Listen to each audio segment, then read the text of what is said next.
Good evening, everybody, and welcome to another Monday Night Gaming with Streampunks. It's a very special night tonight because we're jumping back into the old stomping grounds of Doctor Who. We apologize for running a bit late tonight as we were kind of ironing out a little bit of the kinks of both the system and some of the tech, but we are all here and ready to play some Doctor Who. It's going to be a lot of fun doing this. Just so everybody knows, we're actually playing Doctors and Daleks tonight. So Doctors and Daleks is the 5e conversion that Cubicle 7 did of Doctor Who some years ago. In fact, I remember when they announced this, I was actually in the green room at Gallifrey sitting about 10 feet away from Sylvester McCoy when the indicator popped up on my email that this was being made. That was the same Gallifrey, Jody, that I think you approached. What's her name that played the Rogue Doctor? Joe Martin? Yeah, Joe Martin. Yeah. You just happen to have a copy of the comic that you had written with her on the cover of it. And I remember you approached her. Jody has no problem just walking right up to the Doctor Who cast members and being like, yo, what's up? I wrote your character. How you doing? Well, only if it's one I've written. So I couldn't do that to Sylvester McCoy yet. Yeah. Well, let me tell a quick story real quick for all the friends that are joining in, because there's been a lot of great stories that we've told Streampunks. Jody, of course, and I met running a Doctor Who bajillion years ago back in the day when she messaged me on Twitter and said, hey, I'd love to come play since I write the thing. No, that was before I wrote the thing. That was right before. I'm a Doctor Who fan. That's right. Yeah. I just want to tell a quick story. If any of you guys are familiar with Eric's ttrpg, you'll remember back in the day when Amy Dallin was the Doctor. And in one of our very first episodes, I decided to shamelessly throw my cast in front of a moment that I knew was going to make them very happy, which was, of course, reveal the alternate 10 David Tennant universe, the one that got stuck in Bad Wolf Bay with Rose, reveal that those two were living happily ever after and had a baby. And in that moment, Amy Dallin, for the first time ever, and since I started streaming with her, squealed so loud that she said, sorry, ears. And that's when I learned that we actually had an ears emoji. But I'll never forget that day because it was really adorable. And Amy was so excited. Flash forward to this past Gallifrey. We were in the green room and I was just keeping my eyes down because I always get super shy when we're in the green room and the cast members are milling about and doing their thing. And I was kind of doing my own thing and just reading some books, and I heard a much more gentle but basically the same level of squeal. And glancing up to see where it was coming from, Jody had approached Billy Piper and showed Billy Piper the comic that Jody wrote, where the Doctor had a baby with Rose. And Billy Piper had this same reaction as Amy Dallin and was so impressed by how domestic those two had ended up together with, and was very pleased to find out that she had become the empress of all things. But no spoilers for the comics. So I just wanted to share that story because I felt like, my God, we've come full circle.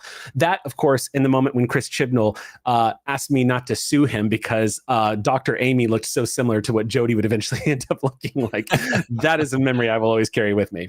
So suffice to say, even in the years that we have not been playing Doctor Who, it still played a major role and has had a major presence in our life. And it's very exciting to run this again today, particularly because the 5e version of Doctors and Daleks, the Doctor Who RPG, is brilliant. A fantastic conversion of the 5e system and one of the most innovative 5e conversions I've ever seen. It gives me great pleasure to run it tonight, specifically also because Cubicle 7 took a lot of flack for publishing this for some stupid reason, and I look forward to having fun in the face of all the people that gave it flack. So I was really pissed off when that happened. Yeah, me too. I was like, what the hell? They've been publishing the Doctor Who D6 system for like 14 years. Where were you? Anyway, so with all of that, tonight is a special episode, a one-shot, quote unquote, unlock that we got because of the enormous amount of love and support you guys showed us during the last fundraiser. So thank you for making this possible. I have a feeling there's going to want to be a demand to see more of this by the time we are done, because all the cool characters that the three of you have created, and because the story was so much fun to come up with. So we'll see what happens. But let's really quick do our standard opening here and go around and just introduce ourselves. Make sure to talk kind of loudly if you're not too close to the mic. And then we'll kick things off, and I'll start with you, AJ. Hello, everybody. I am AJ Fox, and you will know me from our last Tuesday game for our coffee subscribers of Companion Tier Higher. I played Bigby in our Noirville Bigby and Dash Streampunks last Tuesday game. Yeah, I'm very excited to be here, and I'm very excited to play some Doctor Who because I was one of those people back in chat during the back in the old days when it was TBD RPG. Oh, I didn't know that. Yeah. Oh, that's great. All right. Well, thank you. Jody, hold on. I'm sorry. I always get your last name wrong. Is that it's I always thought it was Yowzer, but it's Hauser. Is that right? So I have to go now. Okay. Well, thanks for that's wild. Jody's going through a tunnel right now. That's GG. Crazy. GG, everybody. GG. Yeah. Go ahead, Jody. Okay, my name is Jody Hauser, which Eric knows very well. I have been on Eric's TBD RPG, as he mentioned. I was on a show called Vast that was on Alpha and a few other RPGs here and there, but I mostly write comics, including a run of Doctor Who comics for Titan, as well as like Star Wars, Stranger Things, Critical Role, superheroes, cool stuff. Yeah, that's about it. Hey, we should go ahead and we should plug our comic. Yes, coming in February, the first issue of Stranger Things and Dungeons of Dragons, Rise of Hellfire, which is Eddie Munson's sort of origin story is how he became a D&D fan and DM, and I co-wrote it with one Eric Campbell. Yeah, it was awesome. Thank you, Jody. Also, as a quick side note, because I've been getting this question leading into the story tonight, Jody will not be playing the Corsair because Jody ended up writing the Corsair and now feels a little professionally kind of detached from that because don't want to get in trouble with the BBC or anybody else. New character. Yeah, new character. All right, and then last, playing the Doctor tonight. Oh, actually, yeah, real quick, AJ, before we move into the big, tell us who you're playing tonight.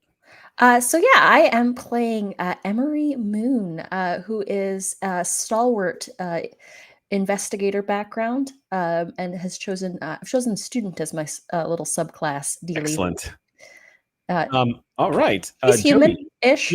Human-ish. Human-ish. And Jody?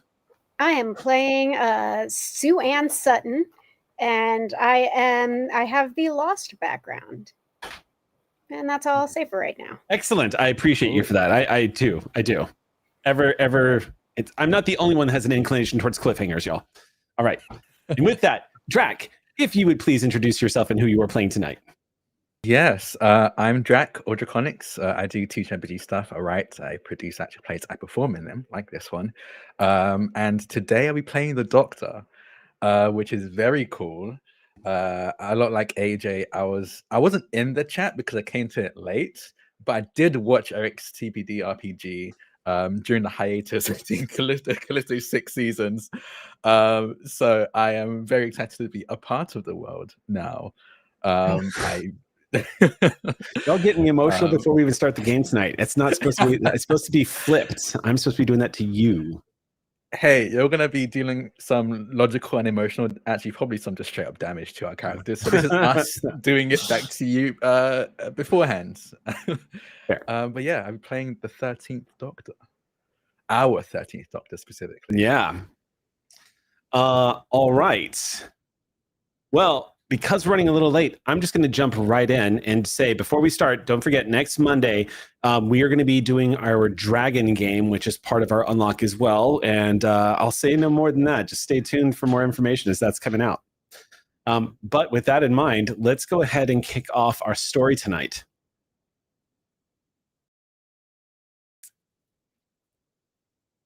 Doctor, voices.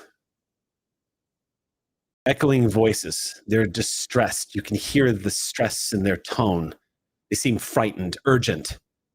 One of them saying something, you think they're talking to you, but it's difficult to respond. You want to say something back, but it feels like you're below the surface of the water. It occurs to you after a brief moment that that's not actually what's happening. You've been here so very many times before that you actually recognize the sensation. You're dying. You're beginning to sink away. You begin to realize these urgent voices that you're hearing around you are the people that might be trying to save you. You have flittering glimpses of memory. Some of them stretch farther back. You can see yourself in the brief moment. Perhaps it's one of those things that humans like to say when your entire life flashes before your eyes. That always seems silly to you, I suppose, because, well, you don't have that long when you're dying. You've lived so many lives. You've been through so many incarnations. But instead, you do find yourself reliving moments that are flashing crystal clear. You remember seeing that small, subtle smile of Sarah Jane before she stepped out of the TARDIS and bid you farewell. You remember the brief glimpse you caught of Amy before she vanished in front of you, just before she said goodbye. You also remember holding hands with Donna before jumping. And then there's the sensation, something so much more recent. Christmas. You remember sitting around the table. Christmas. Velig was wearing a beard and calling himself Sontaran Claus?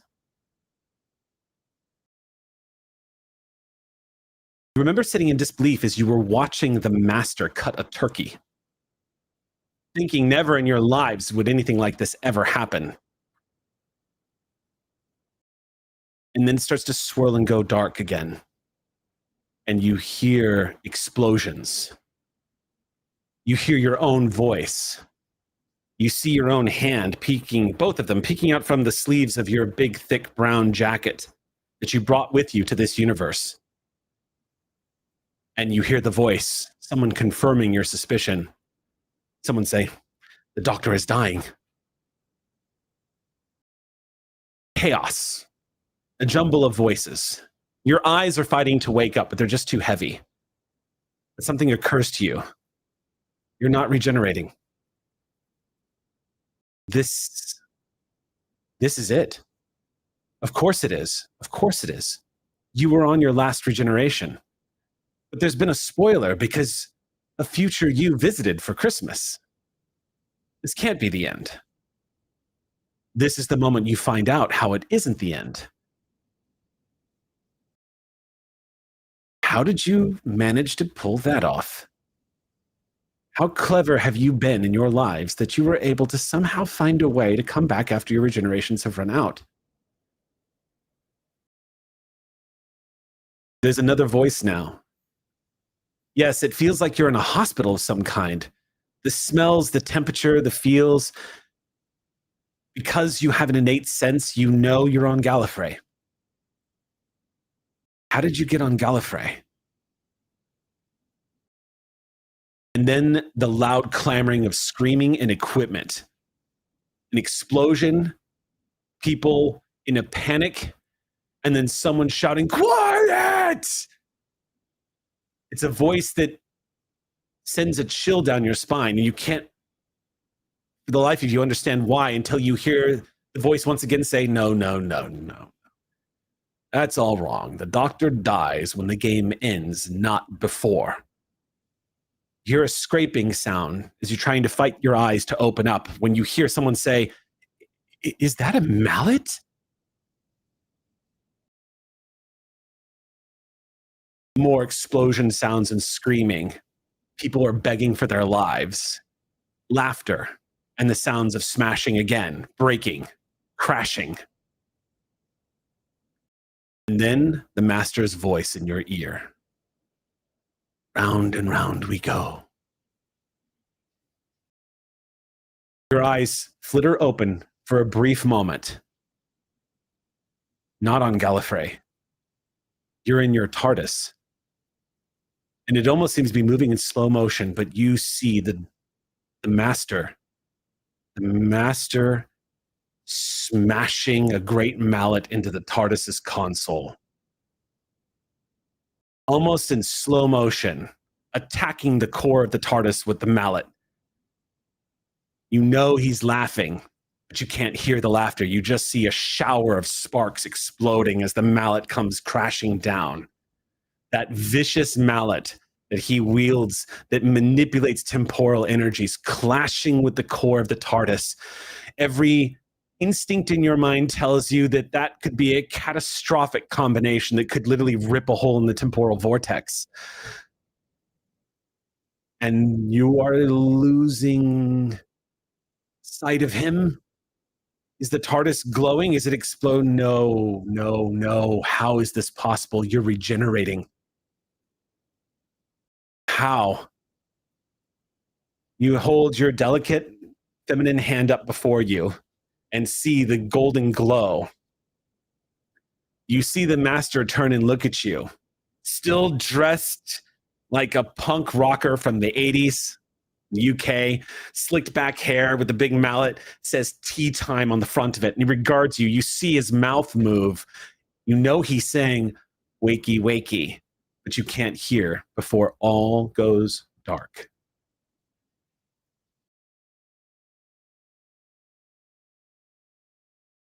When you awaken again, it's impossible to tell how much time has passed, which is disconcerting enough since you seem to have an innate idea of the flow of time. But the cold floor of the TARDIS feels different somehow. And when you wake up, you see the TARDIS control console, sparks and flickers of light. The core looks intact, but the console has been smashed terribly. Your whole body, your feet hurt. Both of them really, really hurt. Your toes feel bunched up and cramped. When you glance down, you realize your feet are far too large for the boots you are wearing. Your arms are reaching out of that brown coat. Your Sonic is intact and laying just a few feet away from you, thankfully. But you have changed. Your skin tone has changed dramatically. You are larger. It wasn't a dream. You've regenerated. You know it. Every cell in your body feels refreshed, new. It shouldn't be possible, but here you are. And that is where we begin this next chapter. In the great words of so many of our favorite characters who have been around after the Doctor's regeneration, here we go again. What do you do, Doctor? I grab onto the console and kind of pull myself up. I think immediately try to kick my boots off. They're way too tight. Yes. Oh, yeah. As you work and pull one off. Oh, it's so much better. The next one comes off with just as much gratification. You feel your feet finally stretching out. Okay. Big feet. Okay. Okay. Clothes are small as well. Okay. I'm gonna grab one of the monitors on the console and move it in front of me to take a look at my face. So you pull the monitor, you're half expecting to see the Doctor who visited you on Christmas. You are not her. As you look at yourself in the mirror, this broken reflection as the console itself looks like that has been on the receiving end of the Master's wrath. Where is he, by the way? Oh no. I'm gonna do as much as best I can, flip switches, press a button, see if anything works, to see if I can detect any other life signs on the TARDIS right now. That is an excellent idea. Tell you what, let's get our first roll of the game going here, shall we? Do me a favor and roll me an this would probably be a science. Yes, this would be a science check. Okay. Make me a science check, if you would, please. 14.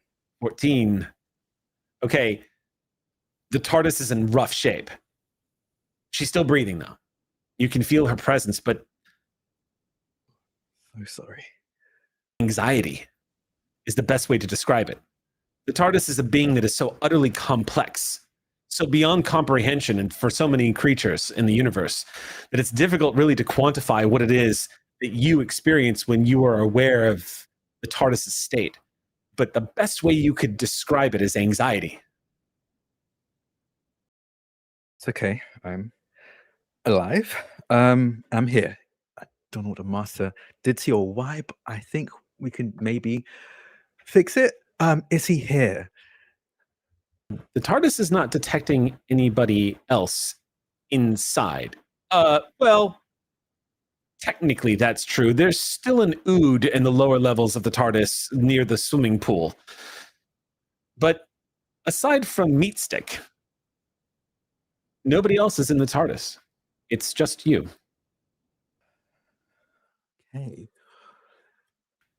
Okay, I'm going to get change. And I will immediately start, I think just as I'm walking down through the hall into the TARDIS, just removing articles of clothing because these are way Heading to the too closet? Yeah, heading to the closet. Okay.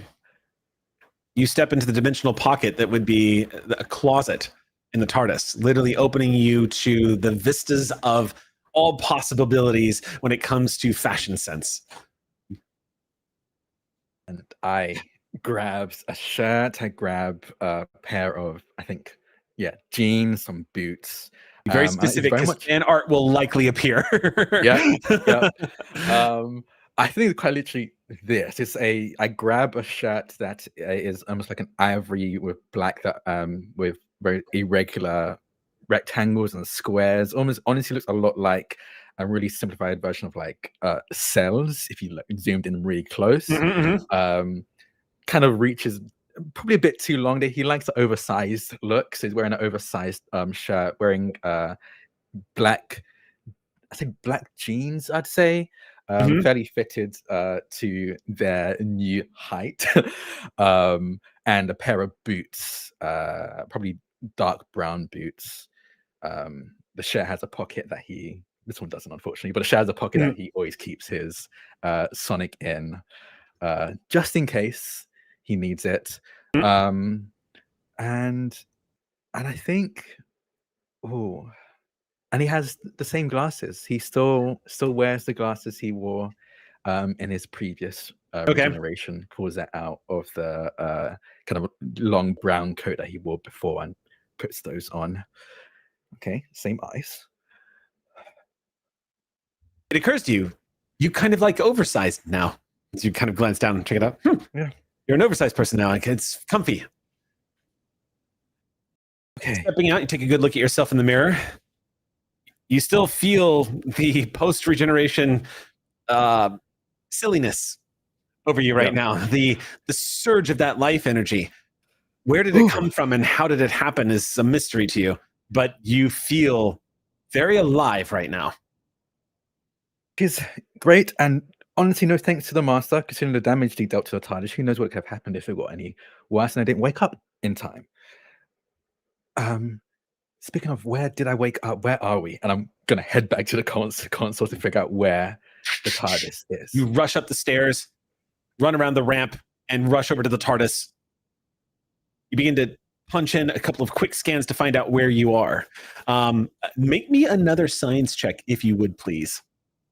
Gladly. Oh, hell yeah. 21. 21. Two things. You are in a breathable atmosphere, so thankfully the TARDIS's life support systems won't be taxed in any way. There's a few life forms around you. One of them is registering human. Not sure what they are, but that's not what really grabs your attention with the 21. The TARDIS cannot triangulate its position. It is detached. It looks like the TARDIS does not know where it is in the universe. I'm very happy to do another check for this, but can I tell if this is because of the damage dealt or is it because of something external to the That's an engineering check if you would like to make that check real quick. I am much better at that. Yes, I'm just going to have you roll dice. See, I'm used to rolling free league games where you can't roll too often, but now make that skill check. A 26. Oh my God. With a 26, you were able to determine that no, it doesn't seem like TARDIS's backup systems are functioning perfectly fine. The Master did seem to be targeting a specific area on the TARDIS, however. It didn't seem like just wild, chaotic damage and outburst of rage. It seemed like he was deliberately trying to destroy a portion of the control console. But the TARDIS should still be able to triangulate where it exists in 4 dimensions. And right now, it can't. With that high of a roll, I will tell you, TARDIS is working just fine in that regard. It's the outside that's not making too much sense. Okay. Probably find somewhere safe to rest up, and I'll see what I can do to fix what the Master broke. But let's see what's going on. And I'm going to go to the doors and swing them open. The door swings open, and you immediately sense disorientation as outside the TARDIS is leaning slightly to its right in a rocky crevice. You can see a slanted horizon in front of you. Not just the slanted horizon in front of you, the vista that meets your eyes. The best way to describe it is it looks like the horizon of a world that is a comet moving through space. You see off in the distance rocky mountainsides and a placid-looking ocean that is reflecting a sky permanently under some kind of ecstatic splash of color that is trailing over the atmosphere. It glows, almost like the aurora borealis being dragged as a tail of a comet, right over the top of your head and into the sky. This doesn't look like any place you've ever seen. You don't see any plant life in front of you. You just see rocky outcroppings and a woman laying face down in the pebbled ground about 30 feet in front of you. Jody, would you like to describe what you look like? There is a woman who has a sort of, she's wearing a knit hat and has like a heavy sort of jacket on and a backpack that looks like she everything about her just screams tourist. Definitely not someone you would expect. I don't know who you would expect to see at a place like this, but definitely not a tourist who is she awake or is she unconscious at the moment? She is currently just starting to awaken. By the way, your vortex manipulator, which is strapped to your arm, which the doctor notices is completely smashed. It is actually what wakes you up. You kind of blink for a second, and the first thing you sense as you awaken is the scent of burning electronics and the warmth of a shattered machine on your arm that is currently malfunctioning. Ow, ow, and just quickly undoes the buckle and knocks it off. I rushed directly towards you and go, I'm so sorry, I might have hit you with my TARDIS. I don't have TARDIS insurance, so can we just make this a kind of bygones be bygones kind of situation? Or are you okay? She looks around and I'm a tourist. And she sort of like nudges the fallen vortex manipulator behind her, like she's trying to hide it. Like you totally didn't see that. Everything's normal. I'm a tourist. What do you mean? They very, very obviously look behind you. And then look back. She pushes it further. Just a tourist. Well, tourist, do you have a way back home? No. I've only been a tourist here. Do you know any good places to eat? I'm realizing I'm very hungry. I think I took a wrong turn somewhere. I don't actually know where this is. Okay, well, I was hoping you would, because I'm not entirely sure where I am either. Hello, I'm the doctor. Would I feel like I would probably know that name. You would absolutely know that name. Should I roll to see how much I know? Sure, why not? Let's do this. I would say roll me a history check. Oh, okay. But because it's the doctor, you can have advantage. Oh, yes. That is a 15. Yes. You know who the doctor is? Oh, yes. Sue Ann Sutton, Time Agent. Time agent. Are you on vacation then? Just Definitely touring not. here? No. You're not here for me. I don't think so. Perfect. Okay. I don't remember anything that's happened in the past maybe 24 hours, probably more. I just woke up. How long have I been here? This box? I just woke up as well, and I was at headquarters, and now I'm here, and probably stuff in the middle, but it's gone. Oh, Don't know. you don't. Did I hit you that hard? Am I gonna have to fill out workers' comp paperwork again? Hold on. Sure, why not? I'm not even. I don't ask permission. I pull out my Sonic and I'd like to scan Sutton over here Okay. and just Quick see. scan.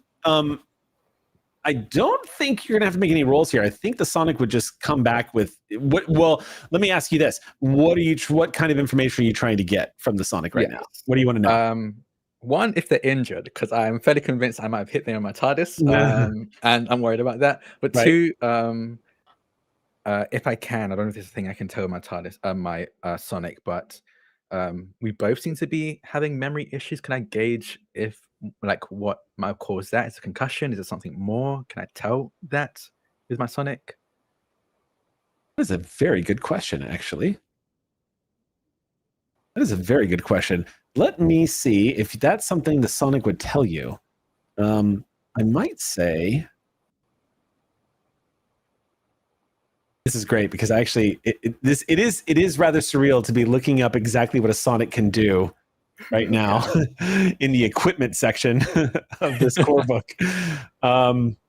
Gadgets, rarity, familiarity, recharge. There we are. Okay, so. Oh man, yeah, that's too bad. That vortex manipulator, to which you have a very not great history with vortex manipulators, considering you literally battled Rassilon's entire elite guard trying to hunt you and your friends back in the day. Yeah. But thankfully, time agents are much nicer people, if not a little bit kind of violating what the Time Lords would consider their domain. The most basic version of the sonic screwdriver is a common item. TL. Okay, so uncommon, rare item, very version. Okay, yeah. So go ahead. Oh no, you can just do this as an action. You may point the machine at any construct, human or mechanical object, prosthetics within 60 feet.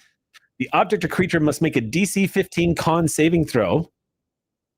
Oh, if you were trying to use it as a weapon, if you were trying to short circuit like electronics and stuff like that, the electronics would have to make a DC 15 save or take 48 thunder damage on a failed save. Otherwise, you can literally just point it at Sue, and it will tell you whether or not she is taking an injury. What you see coming back to you, is you do a quick scan. She looks like she's got a couple of bruises, and she's definitely been jostled pretty good. You think the residual energies that are dissipating around her would indicate that she was indeed in the time vortex. So it would suggest that the two of you may have collided. It's entirely possible. Ooh. But that's the most likely culprit for the strange, at least speaking for her.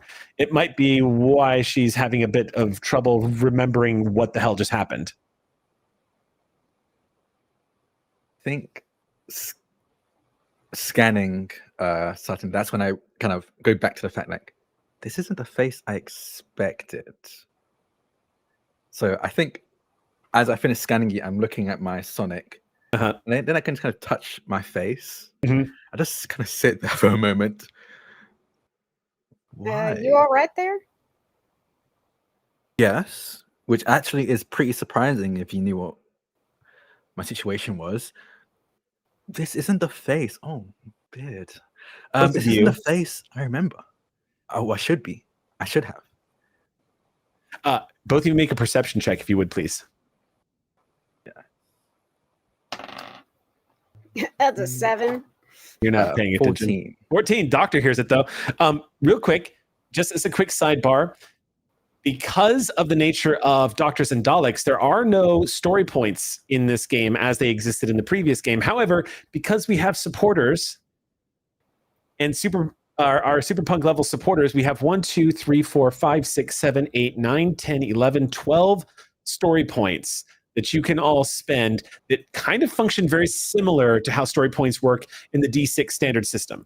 So y'all can spend them, and it's kind of a negotiation of how many story points you spend, and they will let you alter, change, or help in the narrative. Your Ox points, as the Ox crew, we like to call them. So just as a quick heads up, Dr. Sue clearly doesn't hear it, but you hear the jarring, mundane sound that anywhere else would barely get a glimpse, but here in this alien landscape is so utterly out of place, so comically mundane, that it causes you to start. But you hear the unmistakable sound of a plate crashing to a kitchen floor. What did you heard that? More tourists, I guess. Sounds like it was coming from with your roll. It sounds like it was coming from not too far up ahead, maybe around one of the rocky outcroppings. It's like a plate, and where there's a plate, there's likely food, and where there's food, I need to be. Sutton, you don't mind? Do you want to come with? I look around. There's like a TARDIS that I don't want to touch, and nothing else. Yes. Sure. Yep. Yeah, the TARDIS looks like it literally just landed very poorly in the middle of a rock outcropping, and it's kind of just at a close to about a 45-degree angle, just wedged into the rocks. The door is still hanging open.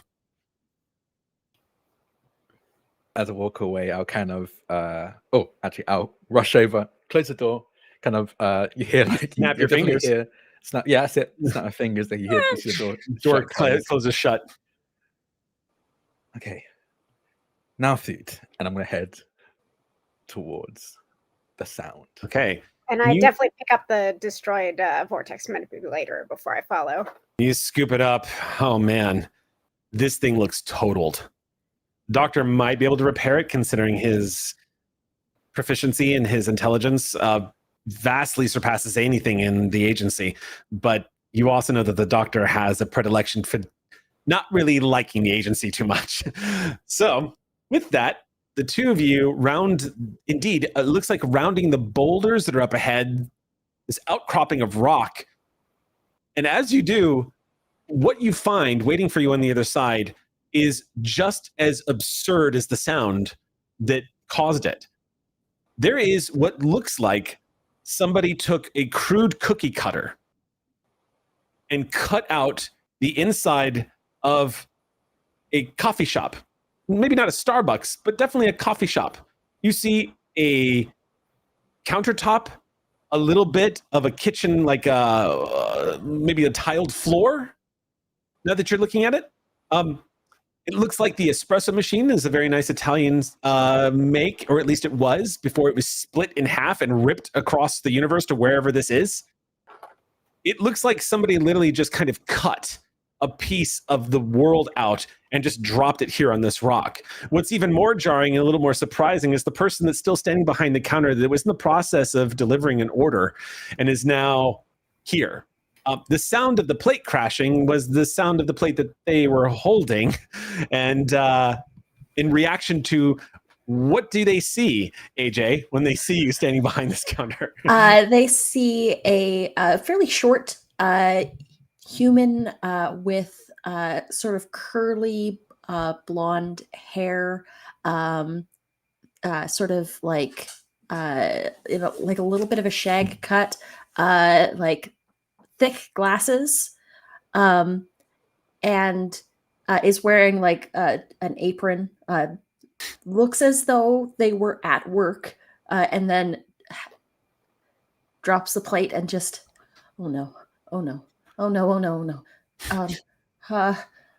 This has to be one of those like glitch in the matrix things or like a mass hallucination. This can't be. This isn't right. This. And then I just sort of look and see people. Like running towards you, going, do you happen to have a muffin? Chocolate chip or blueberry, I don't mind. As I'm trying to get down this this half the rocky menu hill. is still behind them. There's probably like there's like a little one of those little clear plastic stands that has like the baked goods behind it. Yes. Blueberry. Wonderful. A new stump. I have. To see what it can. It's like a blueberry crumble. Is that okay? We'll see. I'm gonna grab a muffin and I'll pass it to this man that appeared out of nowhere in the middle of this alien landscape. This muffin has been sheared cleanly by the splitting of reality. It was literally on the countertop that was left partially behind wherever you just were to wherever you are now. You pick up this reality split muffin and set it down on the counter in front of the doctor. Do you want butter with it? That would be wonderful. Let's grab like a butter packet. It's melted. You set it down and just. It's a little. It's fine. I don't think I'm picky, and we'll just take a bite of the muffin. So Sutton's gonna coming roll up for it. behind and sort of looking at everything and sort of stage whispers to the doctor. Is this one of those coffee shop AUs I read about in the manual? I don't believe so. They seem very worried, and also I don't like muffins. I think I'm realizing because I spit the muffins out. Yeah. I'm gonna take the part of the muffin and break off the bitten part and eat it. Too sweet. No, that's good. I think I have half a croissant back here, maybe. That might be good for me, I think. A little savory? Yeah. I'm honestly, I'm not going to, I don't know that I can charge you. There's only half a till. That's perfect because I don't have money on me. AJ, I would like your poor coffee shop worker to make a willpower save. Absolutely. That's wisdom, correct? That's correct. That is not very good, but it's better than nothing. And I'm realizing, in my rush to leave the house, I did not grab dice. So let's just go to a dice roller, shall we? Yep. And, you know, they just got left behind in the other universe with the rest of It the did. Exactly. Half of my You dice got half left behind. Yeah. That's an 11. An 11. You have passed the fear save that was basically passing for a panic check as the shock is catching up to you. As you're turning around at the counter, you notice your hand is shaking because you're trying to understand, your brain is trying to process what's happened to you. What's more alarming to you in particular, though, is you've seen this place before in your dreams. You've been here before, but you are more certain now than ever that this is not a dream. Oh no, it's happening again. Again? Have you ever like had a really strong sense of deja vu? Oh, constantly. Yeah. It's usually a time anomaly. Oh yeah, that makes sense. It's like those glitched in the Matrix stories that you hear on the It's like an El social medias. Gato anomaly.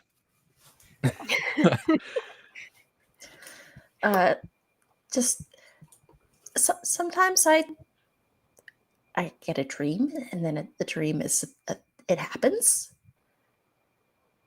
out of order. I pinch your arm. Yeah, not a Can I dream. look around? I've kind of Still here. sorted that part, Oh, sorry.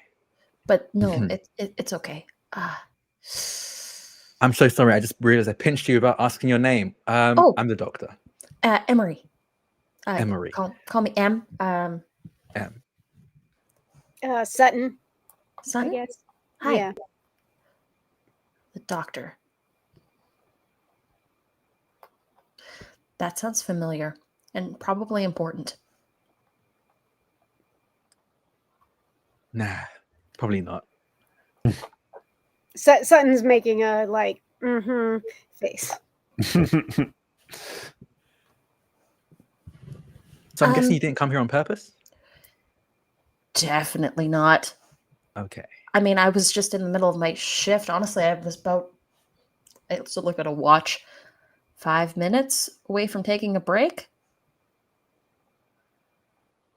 Well, Well, looks like you're getting one heck of a break. yeah. Yeah. Gonna just grab a Danish. It too has been split in half by the severance of reality. Everything. Nothing was. How did it get directly down the middle of all of these pastries? Wild. Okay. Yeah. Definitely not a dream. The Danishes are not very good here, and I'll just sort of throw it into the alien landscape. Clatters into the sand. The pebbles all about you. You've dreamt of this place. Yes. When did this start? Well, I mean, I have dreamt of this place last couple months. I mean, occasionally I'll just like have a dream about a thing happening. Usually it's pretty mundane, like I'm in a hospital and then the hospital disappears. But like sometimes it's just a glitch, and sometimes it just it happens. Glitch? Yeah, like it's out of context. Like things happen in reverse, kind of like Merlin. Sorry, what was that? Like Merlin, in Yes.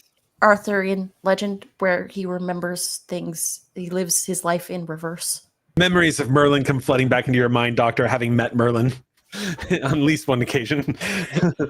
Great guy. Great guy. Okay. And Sutton's it's happened. writing all this. Oh, It's sorry, happened off and on all my life. No, I watch you take notes. What? Yeah, Sutton's pulled out a small notebook and is writing all of this down. Yes, write this down. I never write anything down. Do you mind? And I just flash my Sonic. Oh, yeah. Point it at their head. Oh, Sonic. Screwdriver? Screwdriver. You know what this is. Okay. And I'm going to scan shouldn't. Okay. She's registering as human. Okay. But you are picking up strange energies around the what's left of the coffee shop that they've been in. That much is clear. You see me move from scanning M to moving to scanning one of the croissants cut in half. Yeah, the energies that are really picking up. It's the pastry case has been split in half. It's been like the perfect like cookie cut of this reality of like ripping this coffee shop up out of nowhere and just kind of dropping it to wherever the hell you are. Clearly, the borders of that's been split the glass case perfectly. The glass is not shattered. It's been like almost melted around the edges, almost as if somebody took like a welding torch and just cut this place out of the reality that M was in and pulled it up and just dropped it here. But you see that same glowing heat has coalesced on the edges of some of the pastries. And then, interestingly enough, the molecular structure of some of these metals and woods, not too good of a reading, but indeed, the pastries seem to have actually managed to keep hold of some of the residual energy. If you could please make me a science check, and you get to roll this with advantage since you are using your Sonic. Okay. Doing a quick scan on this. That advantage came in clutch. I rolled a nat one on one of those. That's a 9. A 19, sorry, not 9. 19. Yeah. Some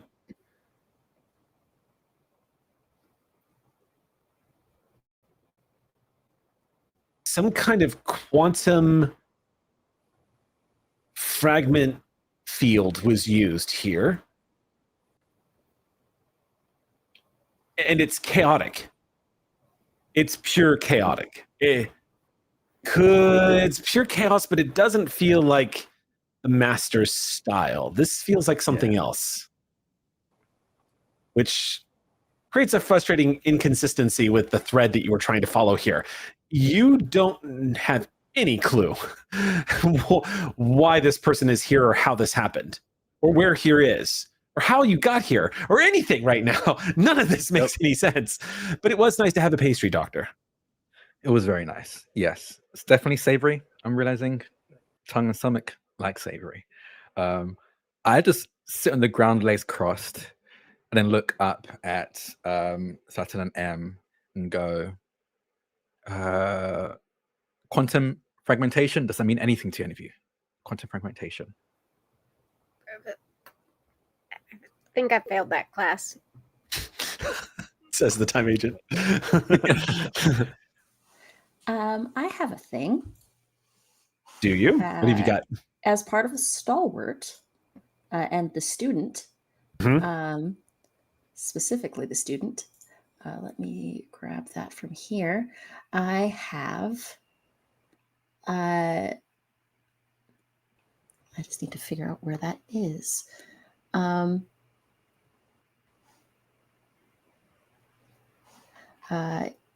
on now. Where did you go? I believe in you. I believe in me too. I have open-minded. During an adventure, you may pick any skill or tool you do not have proficiency in with or a tech level that is not your own. And for the duration of the adventure, you gain half your proficiency bonus rounded down with that tech level. Amazing. So, that is so. Now, the if I remember correctly, you chose the stalwart, right? Yes, I did. If I remember correctly, the student is the subclass, Bill Potts, basically. Yeah, Bill Potts. That's right. Yeah. Who just was kind of just like stumbled into knowing things sometimes. All right. Yeah. Go ahead and make me a quick check. I would say this might be an investigation check. Unless you want to make a case for something else. I'll let you make a case for another skill if you'd like. So it says that I'd be proficient in a tech level. Would that be tech level? Yes. That would be Time Lord tech level, probably. That's level 10 tech level, and they only go up to 12. So it's I get proficiency in that half of my proficiency bonus rounded down to add to the check on the tech level. Proficiency bonus to be +2 right now, so it'd be a +1. +1, yes. Okay, here. Try. Let's do this then. I can also do investigation or half the proficiency level +1. Yes. Okay, so then I would say. So then we're going to say that. So without giving it away, it should be 6, but I'm letting you know it's actually 5. So Sounds go ahead good. and add 5 to whatever it is you're about to roll, and go ahead and if you would like to do, if you want to go ahead and make your check. That is an 18 + 5 for 23. 23. Okay. So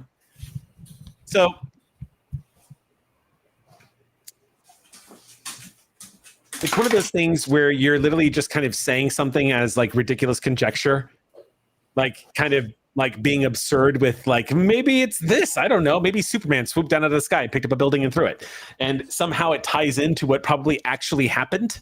One of those kind of moments, the Bill Pott moment of just using imagination, even though you don't fully understand the science behind it.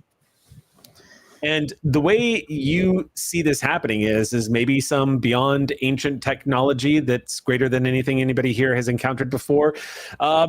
Maybe accidentally just it was a pure mark of chaos during a radical event in the universe, and maybe that's what it all happened. And maybe it's entirely possible that it's because you are some kind of psychically linked to the astral plane, being something of a clairvoyant that no one is supposed to know about. And here we are.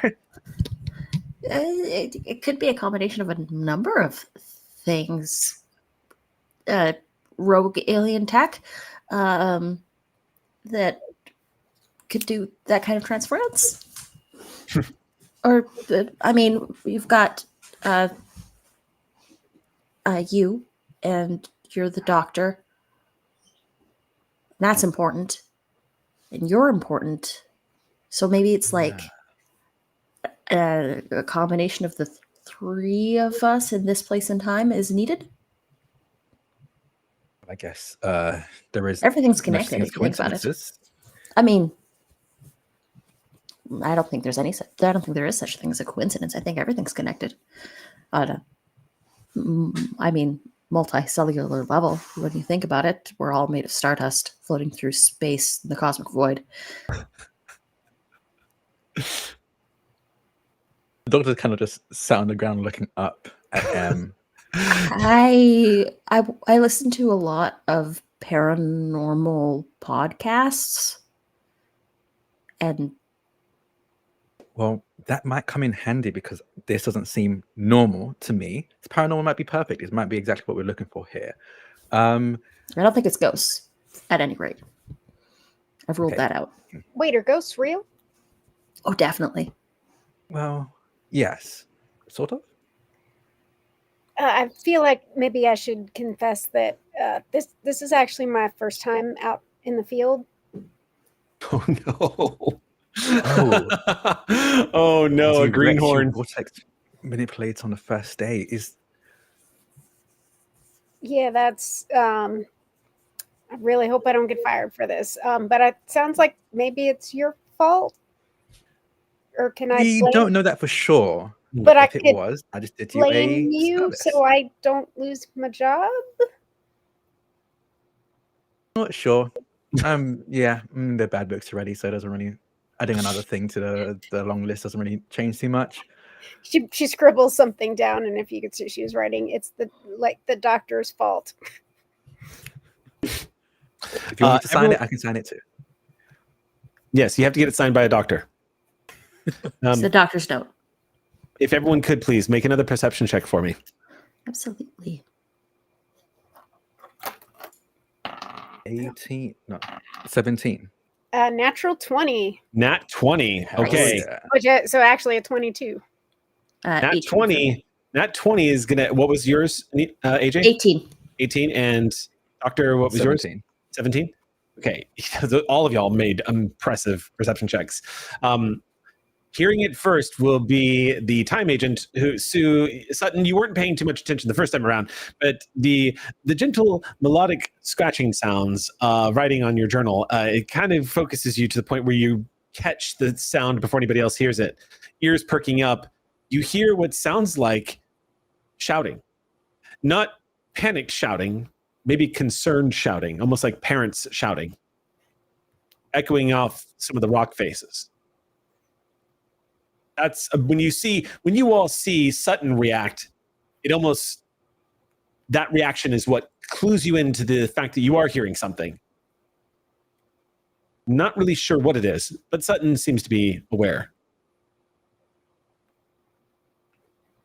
So what do you hear? Someone is not happy, or at least very concerned. Are there Make out the words, but I know that tone sounds just like my mother.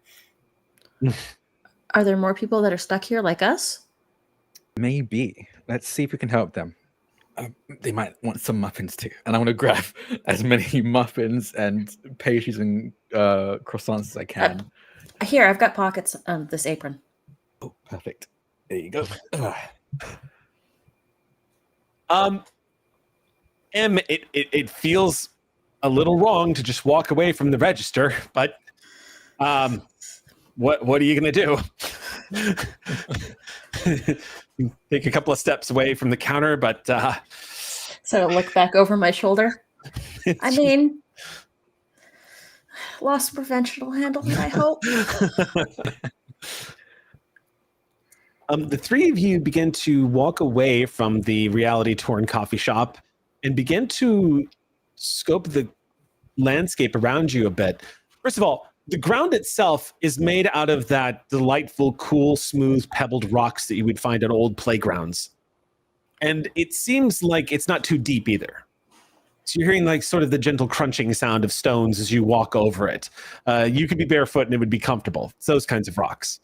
But the rocks are all dark and blackened.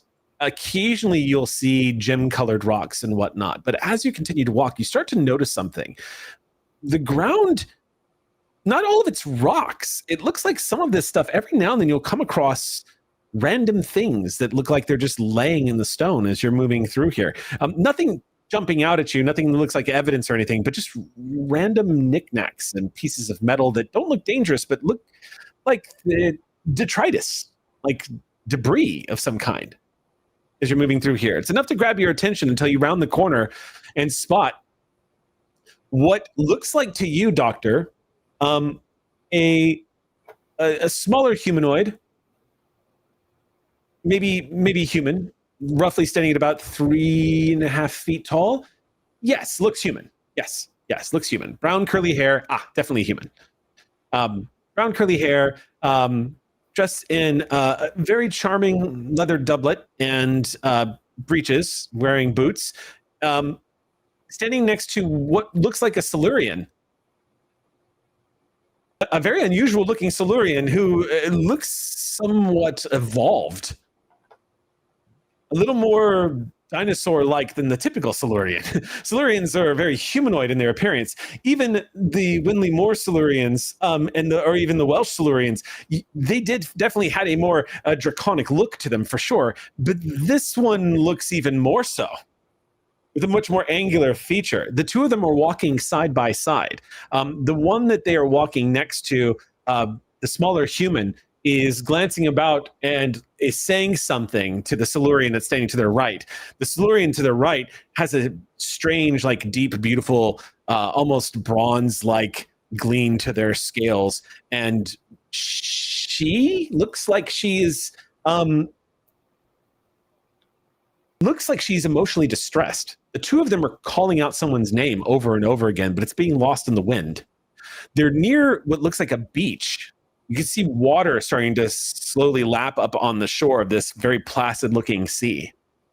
They both are wearing leather backpacks on their back. They're moving through. They don't seem to notice you. As we were approaching, I would like to just pick up some bits and bobs I found on the ground, just like metal pieces, scraps, just randomly putting them. I'm not even looking down at them, it's like almost unconsciously just picking them up, putting them in my pocket. Okay. As we're walking. Sutton's going to see the doctor do that and do the same thing, and she has like a sort of heavy barn coat with pockets, so she's going to just stick stuff in the pockets.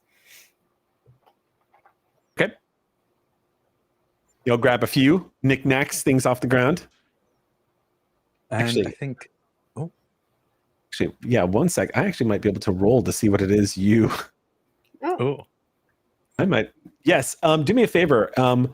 Roll me. Both of you, roll me a. First of all, roll me a d20. 20. It's a 6. 6? Okay, cool. What'd you get, Doctor? I rolled a 3. Okay.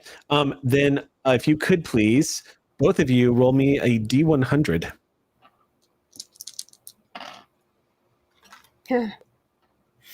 55. 55? 21. 21. Doctor, when you scrape around, you find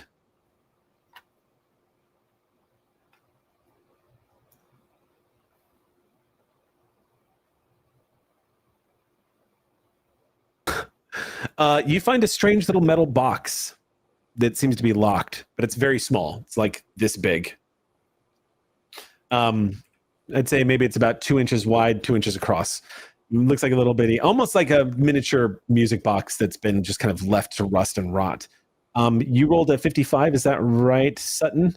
Yes. You find what looks like a small little stone-carved chair. It almost could fit into a dollhouse. Oh.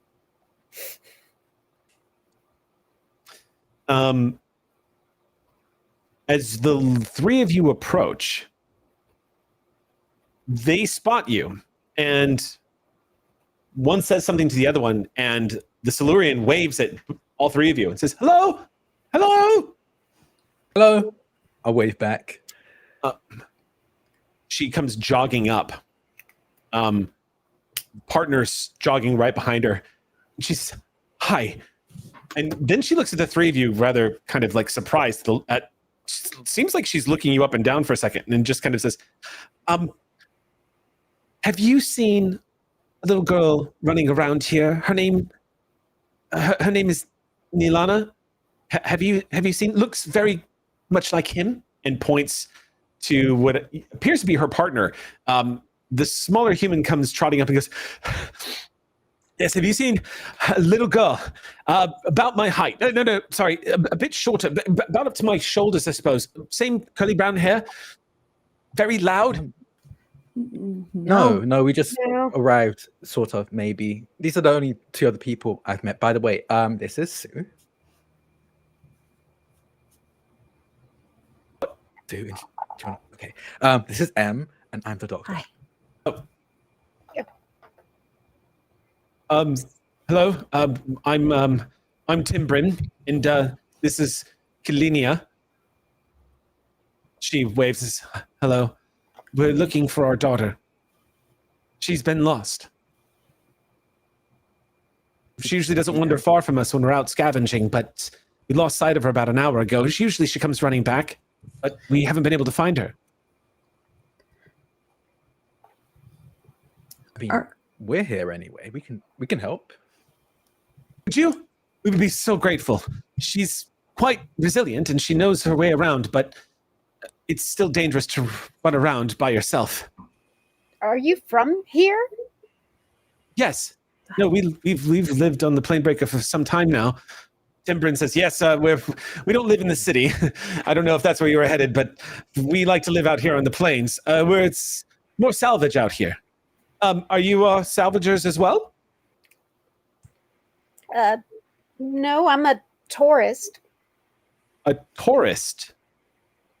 Is that like somebody who specializes in bulls? It's a different term for whereas tearing the scavengers. Yes, we're scavengers, and I would like to pull out my psychic paper.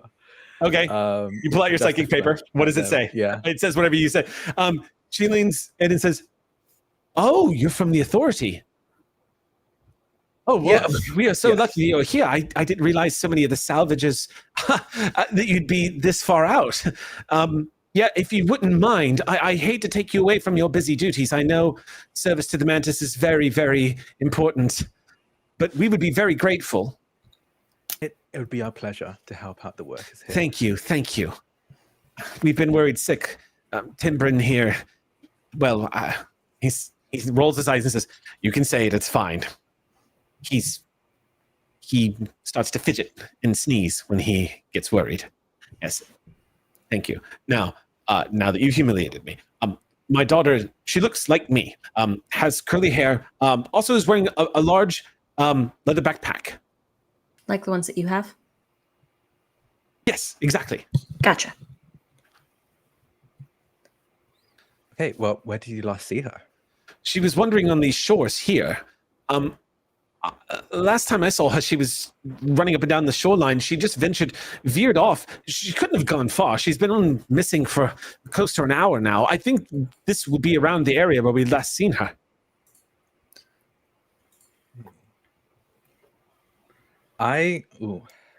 Can I make an investigation check to try and spot footprints, like tracks that I can follow?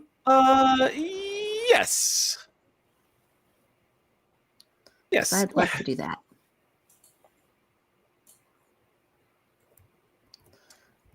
Make a roll. That is a 17. 17. Okay.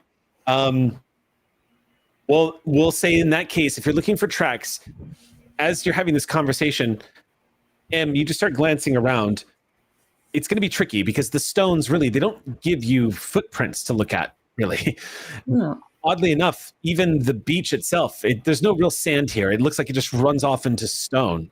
The more you're looking at the stone, you can't help but wonder, so much of these rocks just look like they're such an amalgam of different kinds of stones. Some of them look like glass stones. That's actually what helps you spot some pretty steady patterns in some of the depressions in the stonework. You start imagining what it would be like to be a young girl running through this, and you think you may have just found what could be a trail leading off, not necessarily in the direction you came, more adjacent to it, but back inland. And that is when you catch what looks like a small pillar of smoke rising from about, maybe about 200 meters from where you I are. don't want to cause concern, but if I were a little girl, I would go that way, towards that ominous pillar of smoke. Oh, The two parents, Glynia, the Silurian, she winces her eyes and glances off in that direction.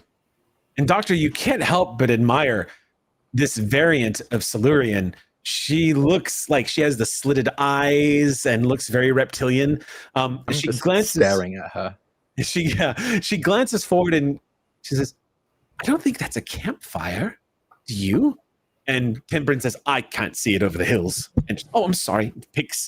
Hefts him up, and he sits on her shoulders and says, "No, not a campfire. Not sure what that is." Well, that's a place to start. Lead the way. Yes, we're right behind you. Let's go. Kelania puts him back down, and you all begin to set off. I think as we're walking, I think I get another almost like spike of adrenaline question mark as almost like another wave of this fresh regeneration hits me, and I would like to trigger my ability here. Okay. Playing the odds. Okay. What are you doing? So basically it lets me roll a number of d20s equal to my intelligence modifier, which is 3. And I get to basically store those rolls away and use them to replace anyone's roll that I see with anyone's my die. Oh, that's Anyone's. amazing. As Okay. long as they're in my visual range, I can do that. It's awesome. Okay. Talk about divination to the max. What's up, Jody? I wanted to look a little closer at what Timbrim was his name? Timbrin? Timbrim, because you described him as human, but he sounded very short. Yeah. Like unusually short. You don't detect any dwarfism. No. Not from the looks. Okay. Storing that away.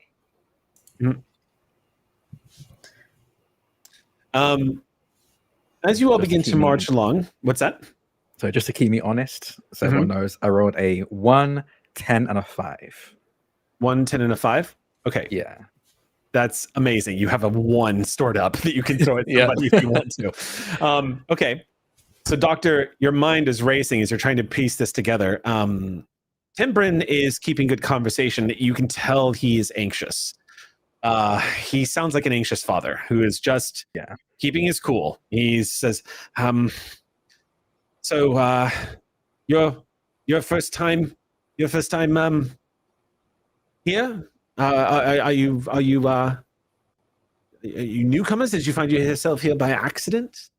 No, we're new. We were sent out, but honestly, very little about the layout. We've heard honestly the real story. So if you could enlighten us, that'd be wonderful. Yeah, of course, I understand that being part of the authority, you must not leave the city very often. There's so much more going on inside the walls than there are out here. But as I said, the best salvage is out here, and I have to say, Nilana, my little girl, she is the best at finding things. She's so good. She has great eyes, doesn't she? She has wonderful eyes. You see Kelania nod and says, yes, she has wonderful eyes. That is true. That is very true. Anyway, she's a little too curious for her own good. But just like everyone else, as you might have guessed, we like to walk along the edges here of the sea and see what the sea of uncertainty has washed up on the shores. Today, it's been a bit of a bust, but it sounds like maybe we've stumbled upon something. If she's over this hill, as you all begin to crest the hill, as you reach the top of the hill, you pause, because your eyes make contact with the source of the smoke. Now, to everybody else, it looks like an odd-shaped object. A large, almost bullet-shaped piece of metal that's kind of lodged into the rock. By bullet shape, I mean it still has the shell on it. It has this strange sort of weird dynamic to it, but it looks like it almost looks like a solid piece of glinting silver almost, but it's been completely tarnished and burnt up. It looks smashed pretty good. An odd, strange object. If you could, I want to know, real quick, Sutton, if you could please roll me a history check. History. Again, a thing I am not that great at. That's a 14. 14 will do it.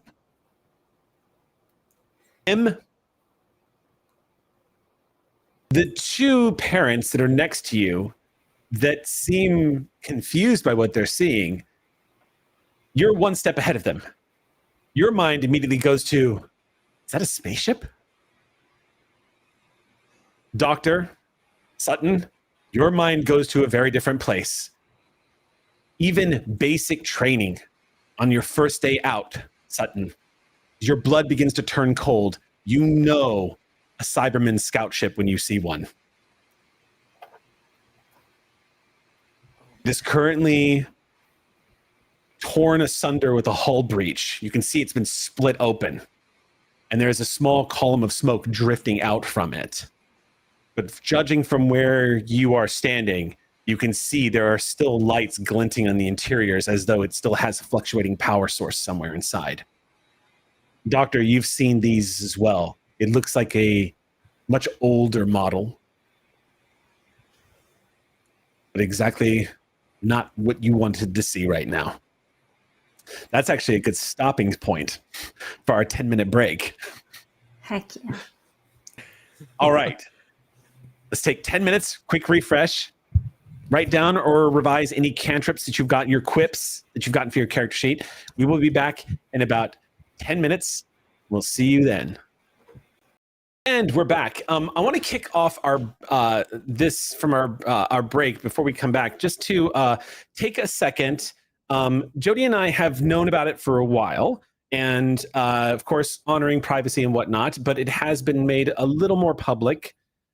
So without going into detail, I just want to take a moment to extend all of our absolute, from the bottom of our fucking heart, love and adoration for Darren DePaul, who is going through some health stuff right now and is getting it taken care of, caught it early, getting it handled. Everything's okay.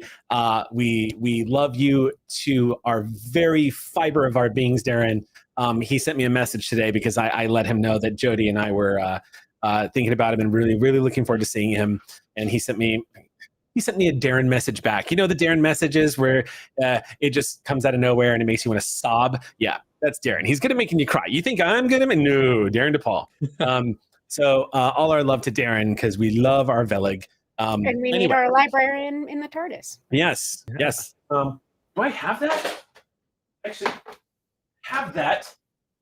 Oh, the ribbon? Wow. Yes. You had it right there? I actually have it next to my bed. It's still sitting here, that I got when one of our fans handed us that. Okay, let's jump back into our game. So where we left off, y'all are standing on this hillside, this stony hillside on the surface of this strange planet, looking down with these two strangers standing next to you into what looks like a crashed Cyberman ship. What you can also tell is this young girl's footprints apparently lead straight to the ship. Now, No. Timbrin looks at everyone and notices their reactions and says, is something wrong? Should we be worried? You all look worried. Should we be worried? No.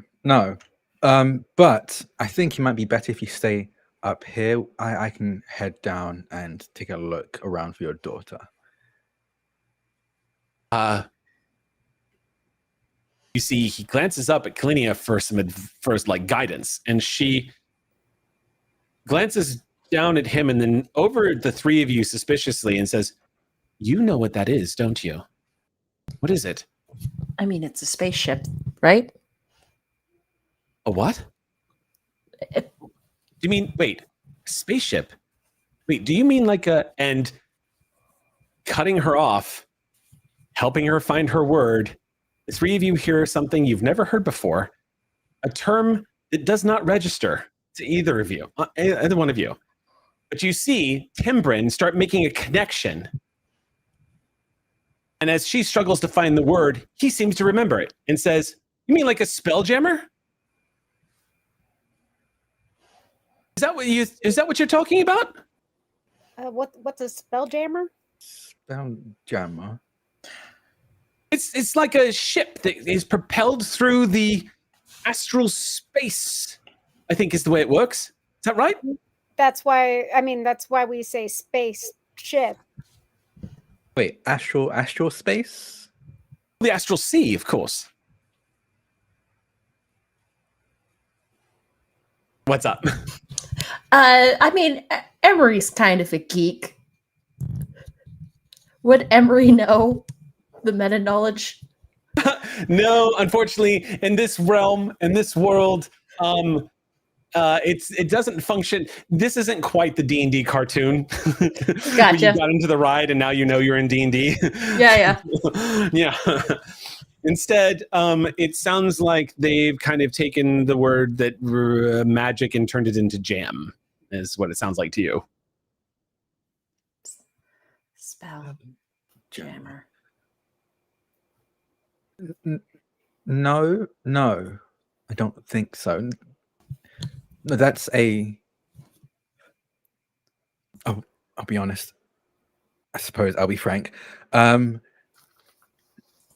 That ship is dangerous. Well, not the ship specifically, but what was likely on it is. Well, if you think we should stay here, then Timbrin and I will stay here. I don't want to stay here. My daughter could be inside there. Kalania, she could be in danger. I can't just stand out here while these strangers go looking for her. You said that she had a backpack on like yours? Is there Yes, anything... a leather backpack, just the same as mine. Does it have like any baubles on it or anything specific? It might be full of things that are sticking out of the side, but nothing specific. Oh, it has a name on it. Has her name on it? And sorry, what was her name again? I'm really bad at names and faces. Nilana. Nilana. That's Nylana. Nylana. So close.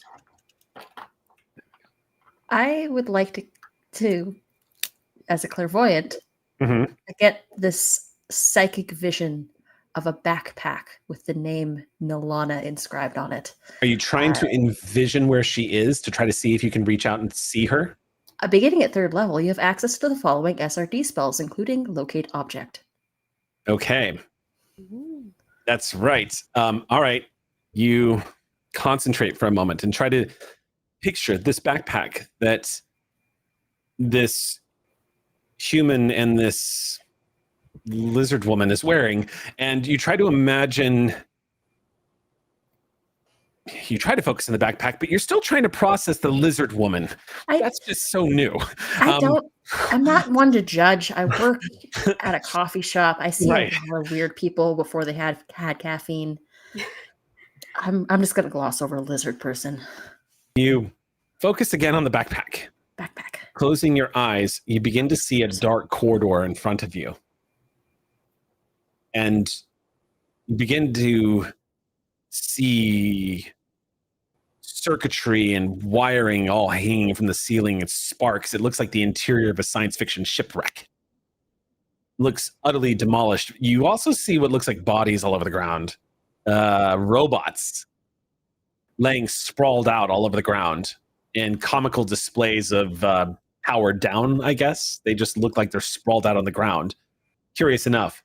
And you see what looks like a doorway that's been sealed, almost like a locker, perhaps, like a some kind of maintenance door, and you can hear frightened whimpering behind the door. and the shadow of one of these robots passing by. You see it move past, and then you snap back. Oh boy, she's in there. Okay, how did you see? I focused on the backpack, and the backpack's in there, and I think she's in there too. If the backpack is on her, then it stands to reason. There are robots powered down, but there is one walking around at least. Maybe they're mostly, in like, pastry eyes in half. No, not so much, but they are on the ground. Deactivated, looks like. Whatever caused the ship to crash probably caused enough damage to disrupt them, I would hope. I look to the doctor, who knows more about these things than I do. You obviously, yeah definitely. Yeah, the doctor, you are very well aware the doctor has clashed with the Cybermen many times. I think maybe it's a combination of the genuine terror that Cybermen elicit in the Doctor, or maybe it's the new face that they don't really know how to control the muscles at the moment. But there is like the Doctor is very clearly, I think, scared. I think is honestly the best way to describe it. And is trying to put on a brave face, but again, it might be the new face. It might just be the terrorist. Roll me a willpower save real quick. Okay. 13. Okay. Doctor, you feel that fear welling up inside you for a moment. And as you do, you're suddenly reminded of this strange moment in your childhood. A moment that sticks out in your mind that you've never been able to explain, and you're not sure you ever will. You remember a night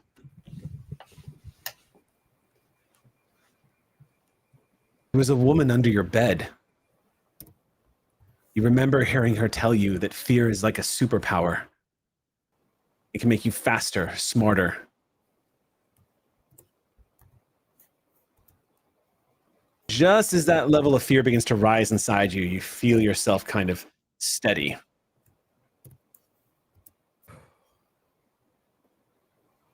Instead of stamping out the fear, I almost let it spread. Instead of piling up to a dam that's bursting, I almost use it as fuel. Let's take a deep breath. Well, I'll be honest, I was hoping to have you two keep our friends here company, but since you seem to know where they are, I think I might need you. I can find the backpack. And technically, I'm still on the clock, so...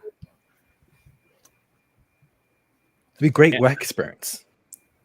Yeah, you'll have to write a nice letter recommendation to my superiors to, not get fired. To be honest, I'm not entirely sure if a note from me would be much help, but I would write it anyway. I'm sorry, but where are you from? That's technically classified.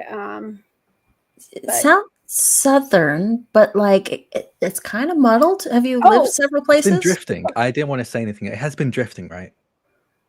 Yeah, she reaches up and like touches the side of her neck, and you hear like a distinctive clicking sound. I forgot to turn off the accent implant.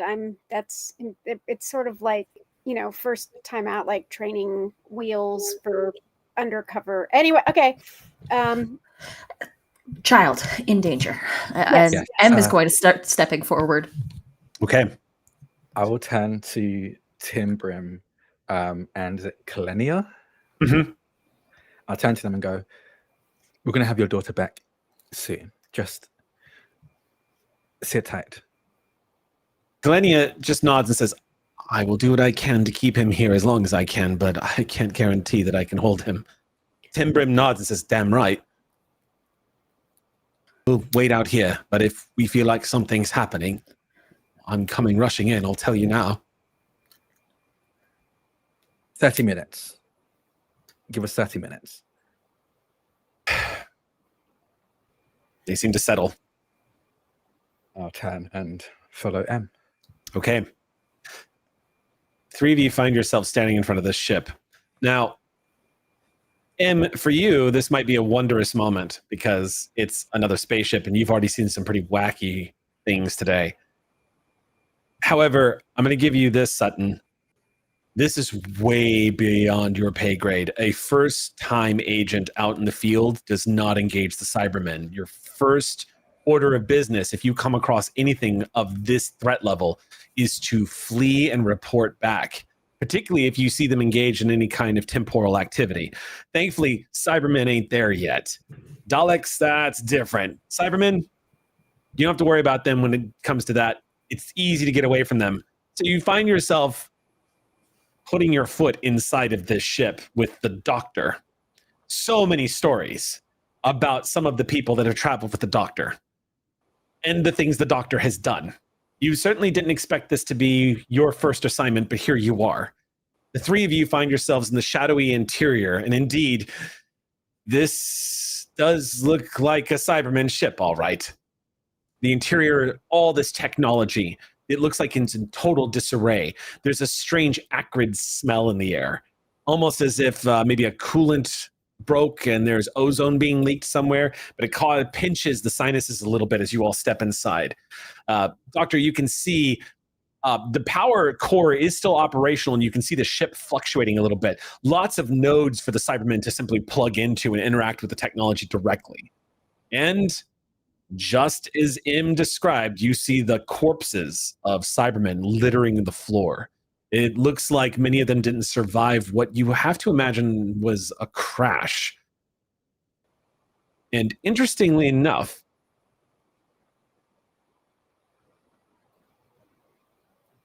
it's curious that this ship seems to be somewhat fresh, as it were. Almost like maybe what hit you hit them. You're making that face again. What face? I want to say moderate concern.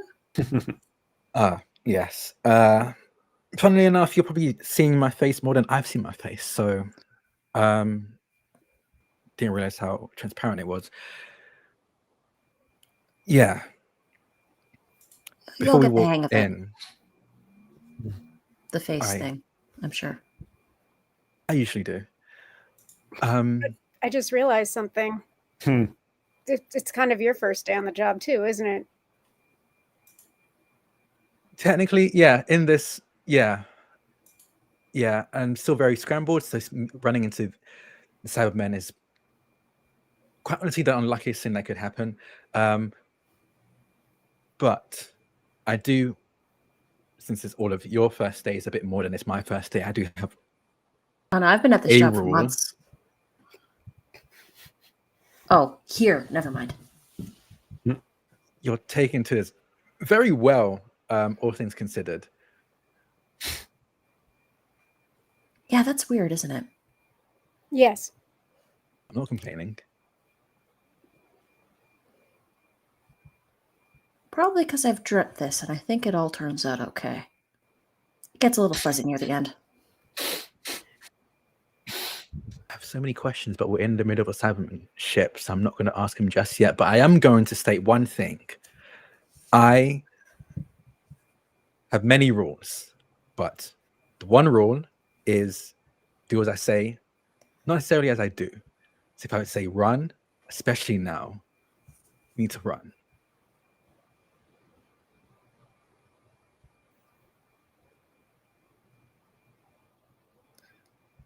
Okay. Gonna wipe my very sweaty palms. All right. Either way, All right.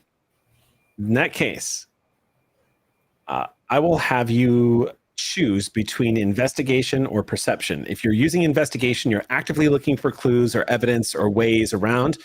If you're rolling perception, you're trying to listen for any sounds or like maybe if this young girl might be knocking on the wall or some such, any like auditory or visual cues that she might be nearby. Sounds good. If you're using the perception check, though, actually, unless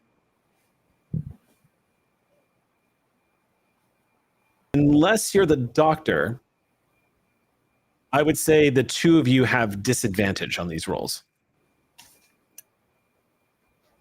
So roll 2d20 and pick the lowest one. Doctor, you just normal, regular roll, not advantage or disadvantage. Does this have anything to do with time travel? It has mostly to do with the environment, but yeah, in this case, I would say no. It doesn't have anything to do with time travel. Okay. I I still get advantage on perception checks, so that just balances out. Okay, yeah. If you get advantage on perception checks, then it basically cancels it, and you just get a flat roll. I rolled a 2. So A I 2. would like to use a story point. Can I reroll? Can I use a story point to reroll? Yes, I'll let you spend a story point. This story point is going to be coming from Ox crew member Kato, aka Kato. Go ahead and re-roll that. You gotta whatever you roll is what you gotta stick with, though. Yep. I need a perception. That is a 14. 14. Okay, that's much better. How did you do? I also got a 14 on perception. Okay, and then let's find out how M did. 15. At disadvantage. Damn. It was 11 and an 18. All right. Curiously, the one with disadvantage is the one that actually made the DC. As the three of you, first of all, you're all sticking together, I take it.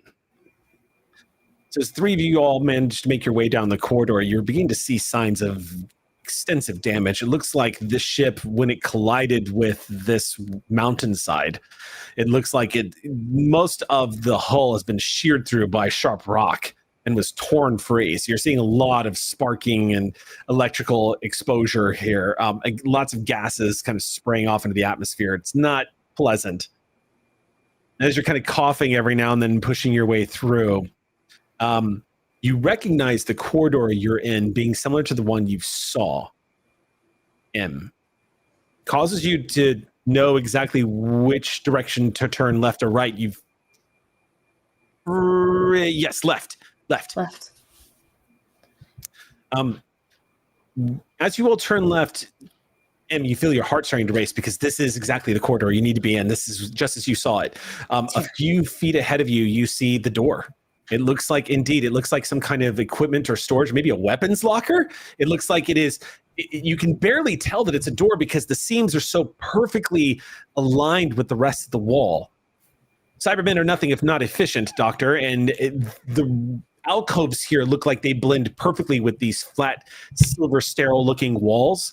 However, there is the faintest sign of what looks like some kind of crease in the wall, maybe a divot or something that indicates that there is a door there.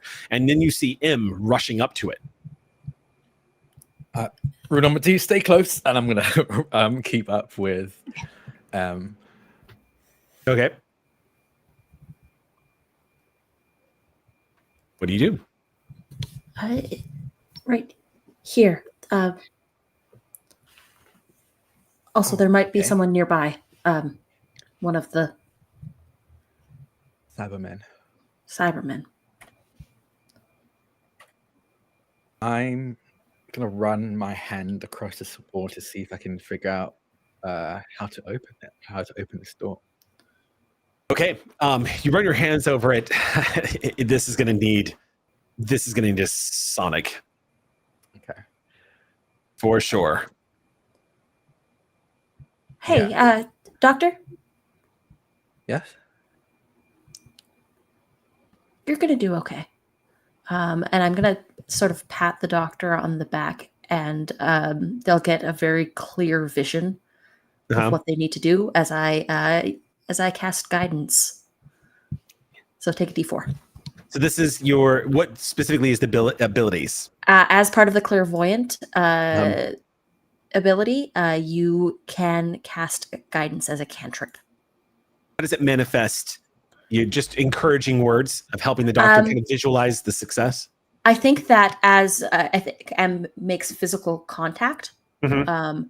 the doctor sort of gets like just a snippet of what M sees when they have a vision. If that's the case, then Doctor, you would immediately, being a Time Lord, you would immediately know that you are in contact with a psychic of some kind. Being that you yourself have psychic power, you can sense and feel that familiarity. And it starts to click all of a sudden how M is kind of absorbing all of the information that's happening. It's almost like the residual acceptance of everyone around them is actually helping them sort of piece things together in a genius, quick, fast puzzle collection of creating the picture so that they seem to know what they're doing. They kind of, as you pat them on the back and they have this flash or vision of them opening this door, they kind of turn to you. First with a like surprised look, and then just a smile spreads across their face and they go, coincidences don't exist, as they turn back to the door and get their Sonic out and work on the door. The sound effect just made me giddy. All right. You begin to go to work on the door. The doctor immediately, you see the Sonic start going to work. The Sonic begins to immediately interact with the Cybermen technology. Being that the Cybermen technology is quite advanced, however, I think Cybermen technology would be considered rank 6? Or is it 7? I think it might be 6 or 7, which is like starfaring or advanced interstellar technology. Time Lord technology is 10. So you immediately start breaking through this. You hear the whimpering, shocked sounds of somebody on the other side thinking that somebody's breaking through, and you can hear them panic a little bit as the Sonic goes to work. Sutton hearing that. Sutton's going to pull ahead. the little chair she found out of her pocket. So there's like a toy sort of thing waiting for the little girl. Oh, okay. As you do this, each of you hears echoing down the hall without having to make a perception check of the heavy footsteps. Something is coming. Doctor, this is going to be a check. So if you could please. Okay. This is going to be an engineering check. Perfect. I'm incredible. As you're using your Sonic to try to open this thing up, looking down that darkened corridor, if you would please imagine for a moment sort of the same setup as Vader in Rogue One, where the corridor just gets darker and darker and darker from where you all just came from, and then it's just complete darkness. And at the very end of the hall, you can hear something growing closer and closer. Incredible. Let's say so. Thanks. That's a 28. 28. You're as soon as you get to that last one, the door just goes, it slides open. You see what I can now describe to you now that the facade has dropped a little bit. This little girl Nilana, is a halfling child. She is about 8 years old and small and clutching a leather backpack. And as soon as the door slides open, she goes, ah! She gasps and then blinks as she sees 3 humans standing in front of her. Because I will rush everyone inside. You just immediately step inside with her. It is a rather large alcove where you realize you're surrounded by spare Cybermen parts. There are arms, legs, torsos in here. You see materials that are made for upgrades that can be applied to all humans. But you all managed, because you scored spectacularly on your roll. The doctor orders everybody inside. Everyone crams in, I'm guessing, or do you all stay where you are? No, going in. Okay, you slide in. As you slide in, you get a good glimpse as to why it is she was kind of nervous. At your height level, as soon as the door closes, you see it ripple a little bit. And as it does, that seam that you just hacked open, Doctor, goes and closes like it's a solid wall again. Just kind of, as it does, you see almost an exterior alcove area where you can look out. Again, almost like a wall locker. See two glowing lights turn the corner. Sparks popping off the wall briefly illuminate a large damaged Cyberman. Standing about 6'5" and a hulking mess. You can see that a lot of the technology of the Cyberman has been horribly damaged from the crash. Judging from the looks of it, it's a Cyberman of your era. An older ship, perhaps, that hasn't been fully upgraded, but just like the others that you saw on the ground, it looks like a modern Cyberman. It comes wandering down the hall straight towards you. It comes walking right up, and it stops in front of where you're all hidden and stands there for a moment. You all stare into the absolute steel sterile face of the eyes of the Cyberman as it's just hovering there. I'm going to need everyone to make a willpower save, as the Cyberman is actually going to use... What's that? At second level, a stalwart, your stalwart presence alone is enough to reassure your companions and embolden them. Friendly creatures within 10 feet of you have advantage on saving throws against being frightened when you are conscious. Okay, this is the time to use it. Cybermen have frightening presence. So if you would all please make me a will save with advantage. Is that wisdom? Yep, wisdom save. Wisdom Okay. save, yeah. So 13. Nat 20.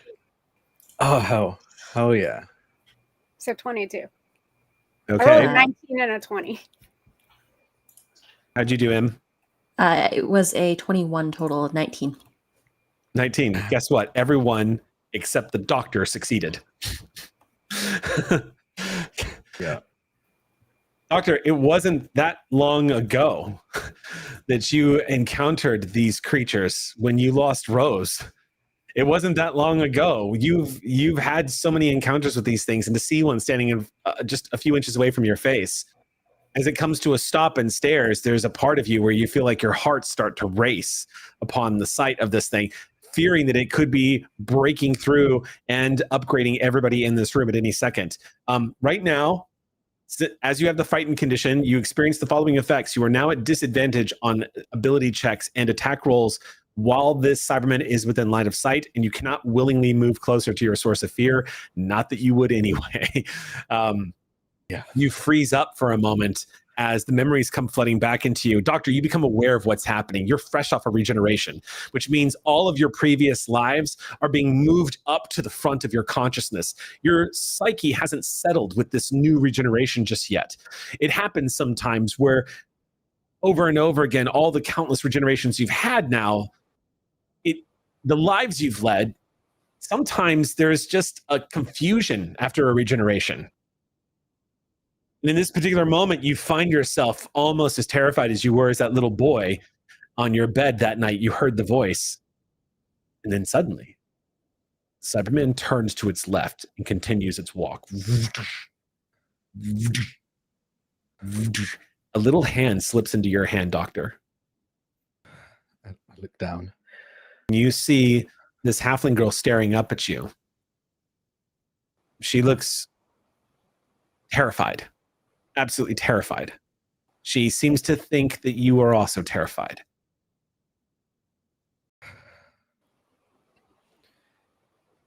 Hey there. I'll crouch down to that level. I think still holding onto their hand. Thank you. I think I needed that. You finally hear the footsteps disappear down the corridor. Hi. You're Nilala, right? She nods. We just met your parents. She looks very hopeful. And then she says, they're going to be angry. No, they're going to be relieved to see you. Trust me. I'm the doctor, and these are our new friends. I'll look to Sue and Em to introduce themselves. Are you hungry? Would you like a cupcake? Her eyes widen, and it's like the world of terror disappears for a second, and she nods slowly. I'll hand her half of a cupcake. You reach down, and it's been brutalized a little bit, but it's a cupcake. You hand it over to her. It's a little squished. She doesn't seem to mind. You see her fear kind of melt away. She begins to eat the cupcake. And she looks up at you kind of wide-eyed. I'm Em. Emery Moon. Just call me Nil.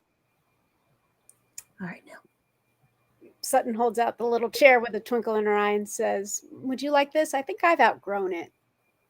She giggles at that. Down the hallway, the Cyberman stops.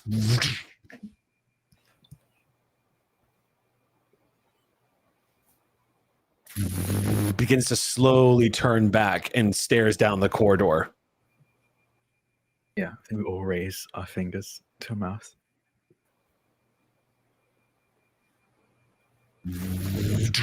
Continues mocking. What are we going to do? Well, I think the first things first, we get you back to your parents. Okay. How long have you been here? And is there anyone else here other than? She shakes her head. I don't know how long I've been here. Maybe like half an hour. Oh, okay. Parents said she went missing about an hour ago. Makes sense. Timeline. What do you know about spelljammers? Her eyes light up and she goes, "They look like giant whales and squids and fireflies and dragonflies."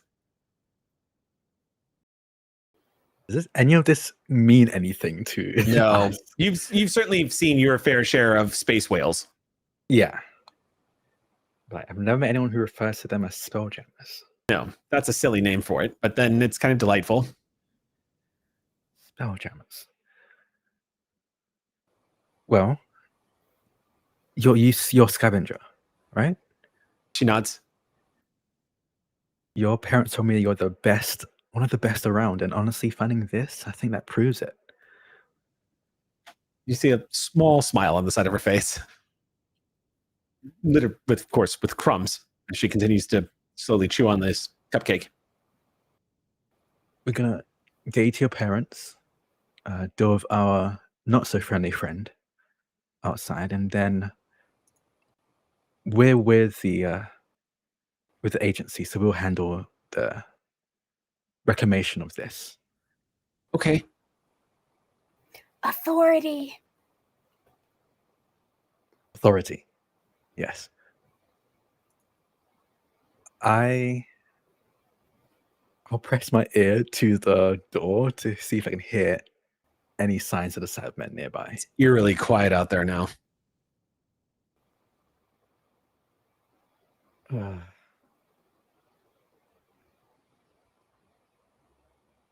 think you're all ready? We might have to run. Ready if you are. Doctor, from everything I've read about you, I figured there would be running at some point today. Yeah, well, just a heads up, I don't know how well these legs work. I'm going to test it. Trap of fire. I'm going to again put out my sign to open the door. Okay. Hisses open. You see the ominous darkened hallway in front of you. Sparks occasionally just rain down from the ceiling and scatter, lighting up the space for a brief second before swallowed by darkness once again. The place is still listed at a slight angle, so the corridor is not necessarily difficult terrain, but it doesn't look like it's going to be easy to move through here at a high speed. The good news is supposedly if this thing is around the corner, you should hear it coming, theoretically.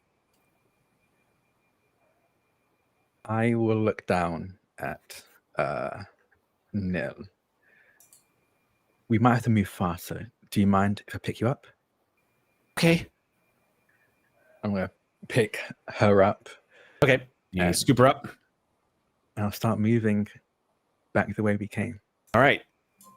Doctor steps out into the corridor, takes a look in left and right. You don't see this thing. And you all begin to move.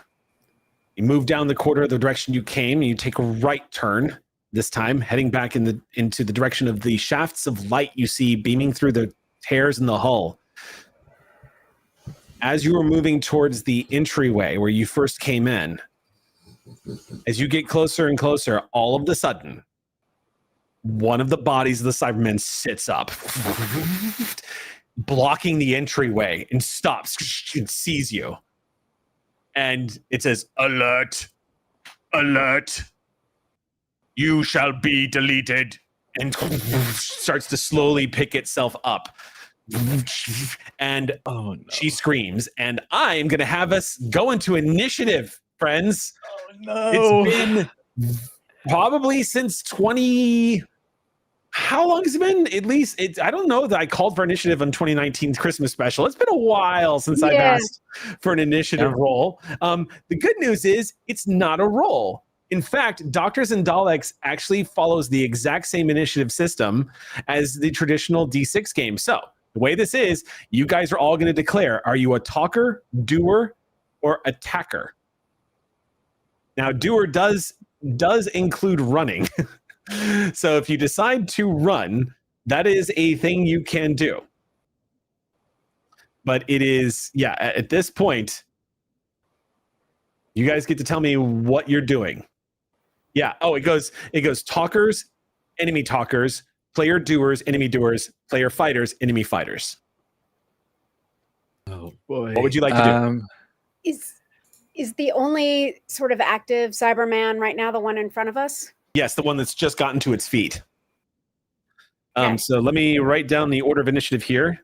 Doctor and Sutton, and then M. Mm-hmm. All right. Doctor, what are you doing? I have a kid in my arms. I'm gonna duck into cover. I need to get them out of harm's way, so I'm gonna duck into cover. I think that's a doer. Okay, so you're basically gonna try to bolt then, yes? Yeah, if there's any way I can like hide behind, essentially. Nothing in this corridor to hide behind except for a couple of dangling heavy cables. Again, I'm just gonna the book it corridors look sterile, and like the walls don't even have real creases in them. It looks like everything is like, it looks like just a simple shaft of silver all around you. Yeah. Yeah. Yeah, I think I'm booking it then. I'm just running. Okay, Doctor's gonna do, so Doctor's running. What about you, Sutton? I do yell, run! Run! As I run. Are we all becoming runners? Sutton's going to be a talk. Well, I don't know if the doctor is the doctor saying run is sort of like a before we do anything else. I will just. Go ahead. Oh, I will just say, me as Drac. I will always say stuff as a doctor. Please feel free not to listen to me. Yeah, please follow the Star Trek rules. Technically, there's characters with rank, but we don't force other players to do what they don't want to do. So yeah, whatever you want to do. Talkers will go first. So if you decide to talk, Sutton, you'll go before the doctor screams run. Okay, I'm going to talk first. Okay, before you do that, then let me just get M's initiative. I was also going to be a talker because Okay, I have a cool. cantrip. I have a cantrip about it. Okay, then the way this is going to work is the two of you are going to do your talking actions, and however those turn out is going to end with the doctor screaming "run" and then booking it. Is there a way to determine order when two people are doing the same thing? No, it doesn't matter. You guys can decide right now as players, since y'all are both taking the initiative, because the Cyberman's attacking. So I'll go ahead and tell you, the Cyberman is going to attack, but that could be changed by whatever happens during the talking round.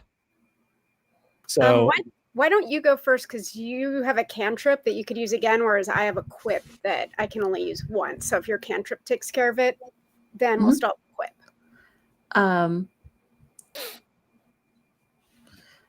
I am going to use parlay. You make an impassioned case for nonviolence, causing a hostile creature to pause for a momentary truce. It's going to make a wisdom saving throw. So I think M's just going to look at the Cyberman and say, You're damaged. Your ship is damaged. Maybe we can help you fix it. It's called Parlay. Parlay. You make an impassioned case for non-violence, Parlay. causing a hostile creature to pause for a momentary truce. The creature makes a wisdom saving throw against my class saving throw DC with advantage, and if failed, the creature refrains from hostile activity until the end of its next turn, after which it reverts hostile. It's basically friends. Is it basically friends? Kind of, sort of, with a little bit of a twist. So it has advantage on the save. The Cyberman has advantage on the save. It has to beat it's a wisdom save, and it beat a DC. This is the big question. Parlay cantrip, reaction time, creatures with range, target making DC. Okay, class. Once you use this, if you use this cantrip again. DC is 13. It's not much. You make an impassioned case for non-violence. Okay, so yes, this looks like it's basically friends. Once you use this cantrip against a creature, cannot use it again. Reaction time, activation. Anytime a creature in range, anybody can hear you. I just have to be right back. Yep, no problem. If you use cantrip against target creature saving throw with the wisdom say, okay, this is going to be funny because what you see is, Doctor, you know what's going to happen. M makes that impassioned plea. As M says this, the Cybermen continues to stomp forward, utterly unaffected by this, because as it turns out, Cybermen are completely immune to charm. So as you make this impassioned plea, the Cyberman continues to stomp mercilessly towards you down the hallway. You get to go next. Otherwise, that would have been a brilliant... Literally, if it had been any other of the Doctor's villains aside from Daleks, that would have probably worked. What about you, Sutton? I'm going to use a quip called Unsettling Assertion. Okay. You make a point that disturbs your target's focus, making them unable to focus on continued combat. They must make a charisma saving throw against my class DC. If they fail, they take 2d8 emotional damage and only deal half damage with weapons attacks until the quip ends. So Sutton steps up and she kind of has her game face on. She says, emotions are easily deleted, but memories of emotions far less so. So what are you doing to enact this? You just basically say that to them? Yes. Biological emotions of a Cyberman are inhibited through technology rather than fully purged. A creature makes a DC 15 ability check with an appropriate tool if they are proficient. When the Cyberman's emotions return, blah, blah, blah, fragility, forever presence. Oh, okay. So I'm going to roll a save against this? Yes, it's a charisma save. Okay. And my class saving throw is 13. 13? Mm-hmm.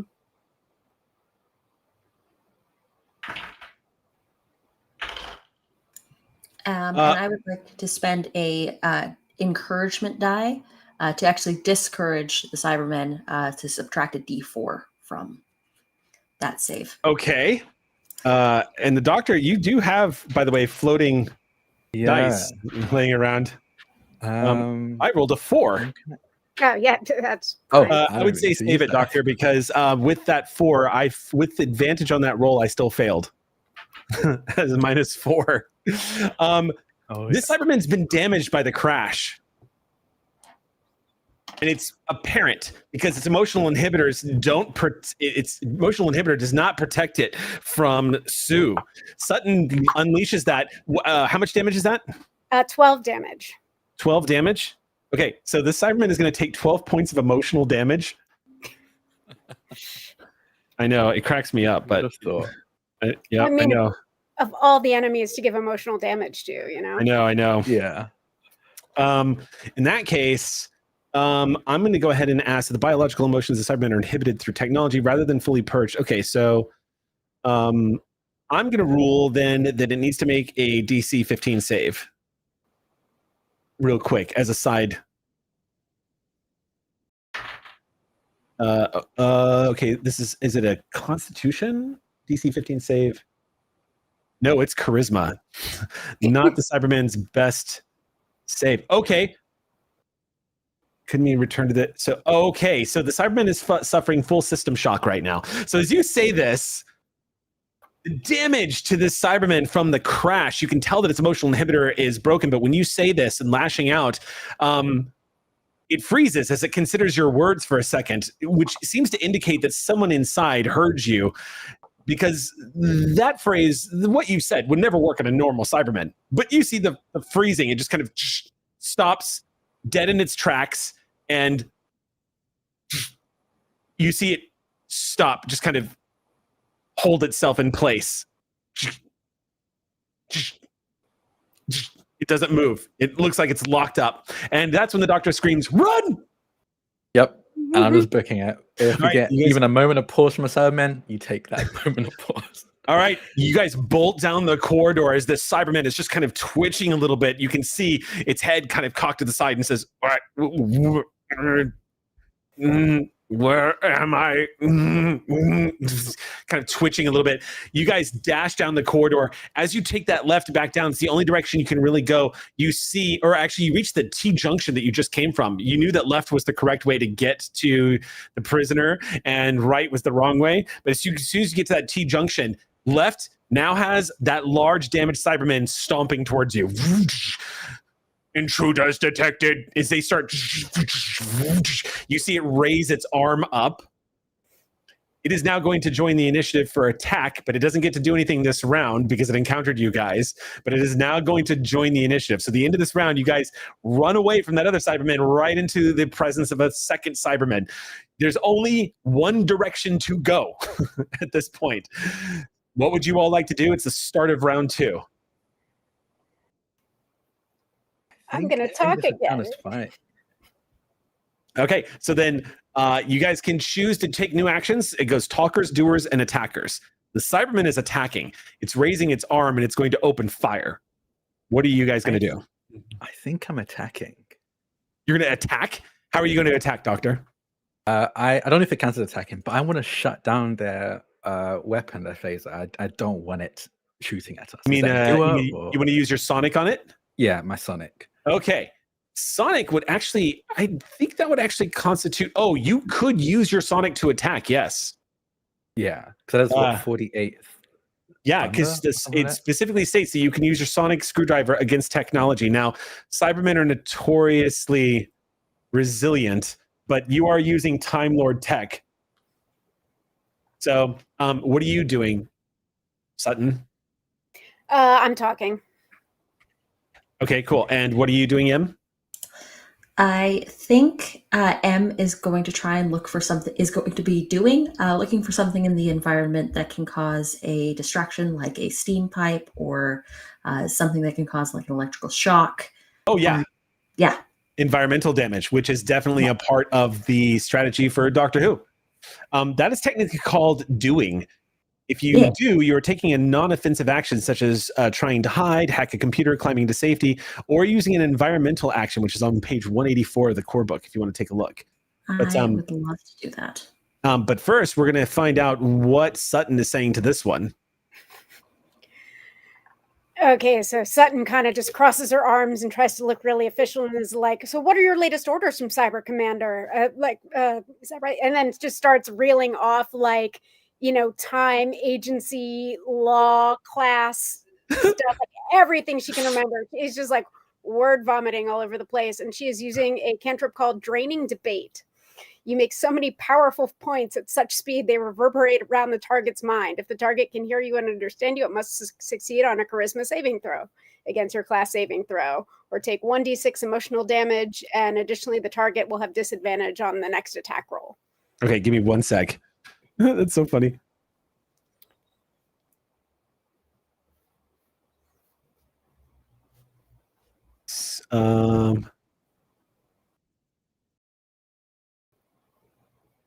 Okay. So what does it have to? It has to make a save? Yes, charisma. Same save the last one had to make. Okay, here we go. What's that? Yeah, that Cyberman doesn't even break stride. Continues stomping towards you. Doctor, do you want to use one of those rolls you had banked for the Cyberman? Yeah, I'll use a 5.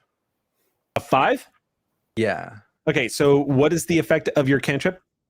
Your equip? It 1d6 emotional damage and disadvantage on the next attack roll. Okay. 1d6 emotional damage. You want to go ahead and roll it? Yep, I gotta. I love that y'all are doing emotional damage to a Cyberman. I rolled a 6. Yay! You rolled a 6. You rolled max damage. Oh wait, these are at reduced hit points because they have been damaged. I forgot about that. 1 second. Which is probably good because the standard Cyberman comes with 143 hit points. Oh, Yeah, there's a reason why the Doctor is terrified. Yep. It makes which total actually sense. reminded me, because actually might change what I might do. Am I still frightened of this Cyberman? Is that fixed? Only if you Still choose to be. limited? But no, you did not actually suffer any of the. You did not actually suffer any of the effects of fear. Because it left your line of sight. Okay, so You're actually okay. I'm narratively scared. Its intimidating presence, though, is going to force a roll from everybody on its turn. So, okay, so this is you did 6. So, okay, cool. All right, cool. And then, are there any other effects aside from the damage? Disadvantage on its Okay, next cool. attack.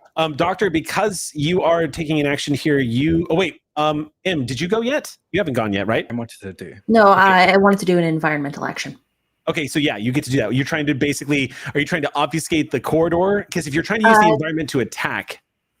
Yeah, I think what I would like to do is, if I can spend I'm going to spend a story point about it. Ox point, yeah. Yep. There is a damaged pipe in this corridor that is leaking just a little bit of steam, and I think M is going to grab it and bend it so that it gets up into the Cyberman's face. And I'd like to inflict the blinded condition. Okay. Let me ask you to roll me 1, 2, 3. Roll a d12 if you would, please. Absolutely, I would love to roll a d12 about that. A 6. 1, 2, 3, 4, 5. This comes from S Shock 22. Thank you very much for that Ox point. All right. So you spent that. You're going to grab. Okay, so you're using this. During play, you can propose a way of using the interacting with the environment, determine which condition would be successful, and give the condition, determine whether the environment action would deal damage. If it does, blah, blah, blah. Determine whether, okay, so if the environment attack, all right, so it's 1 suggested environmental damage. You're not actually damaging. You're trying to inflict a condition. Last until the end of your next. Yeah, it looks like it's usually a saving throw from them. Yes. Now let me refer to the Cyberman real quick. It is armed, exhausted, frightened, paralyzed, petrified, poisoned. Yep. Okay. Go. Okay, so it needs to make a save, you said? Yes. The default DC is 15. If it does not deal damage, and it's not dealing damage. Nope. It's a con save, you said? It just says that you decide on a saving throw. Okay. In that case, I'm going to say it's a wisdom save because you're trying to that would be the perception check skill. Yes. I'm going to make it as a wisdom save so I can see through the smoke, basically. See through the exhaust. Okay. It's probably good because if it was a con check, you'd be in build. Cybermen have a 20 constitution, so it's probably bad. Let's see. 15, you said? Yes, DC 15. All this steam just fills up that area of the hallway. You just see it completely envelop the Cybermen into this thick curtain of exhaust. And the Cyberman completely vanishes underneath this. Now has the blind condition. All right. So with that in mind, it is going to be the Doctor's turn now. Doctor, you get to attack. However, you don't have line of sight. You're not suffering the blinded condition, but you don't have a line of sight on the Cyberman. It is completely enveloped in cloud. So what I would say is, if you're going to use your Sonic on it, you can do it still. Because actually, I don't think the Sonic needs line of sight. I think you know it's there. You point and do the thing. Yeah, I feel like you just kind of point and do the thing. I don't think the Doctor has ever necessarily had to see what the Doctor is doing. I think the Sonic uses sensors and would know that it's there. So much like pointing a tricorder, you wouldn't have to see what you were scanning. You would just have to do the thing. Yeah. So, I think Holden nailed. Technology. What's that? Yeah. Oh, so it's the 4 levels of technology higher. So Yeah, totally. Okay, so then I'm going to go ahead and rule, because I'm making a case against myself here. I'm going to absolutely rule in favor of the sonic screwdriver. So we're going to go to gadgets real quick.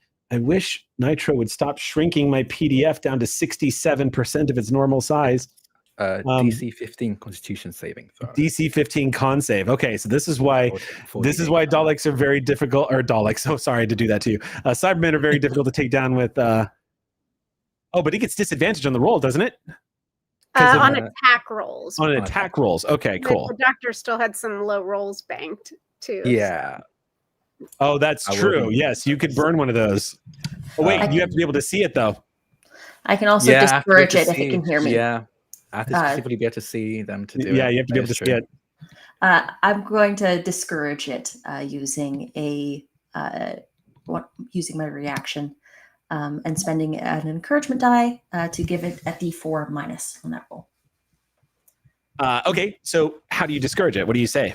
I think I say, ooh, good idea.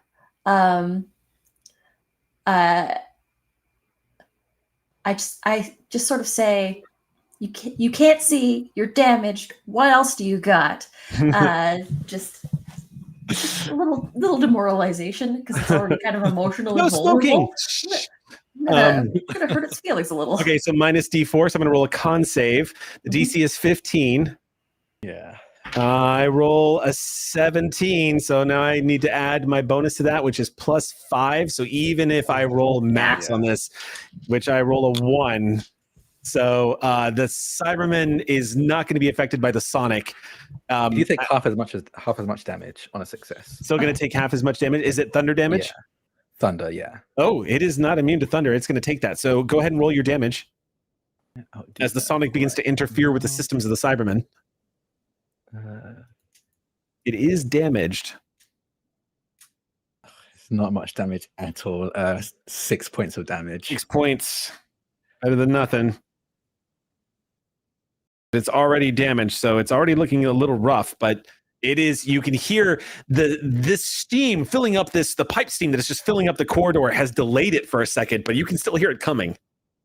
Kind of like look at my sonic and I'm almost like hit against my hip as if something's wrong with it, and then pocket it. As you're looking at it, you hear the blasting sound of a Cyberman's weapon going off as the particle beam ignites off of its arm, lights up the corridor, and it is going to make a ranged attack. And I'm going to roll a D6. Actually, I'll roll a D4. Thankfully, let's see. Oh, no. 3. So, yep, it's going to be aimed at you, Doctor. Yep. It's at disadvantage, though. I will turn my body into it to protect Nil, who I'm carrying right now. It's a disadvantage. My first roll was a 19. My second roll is a nat 20.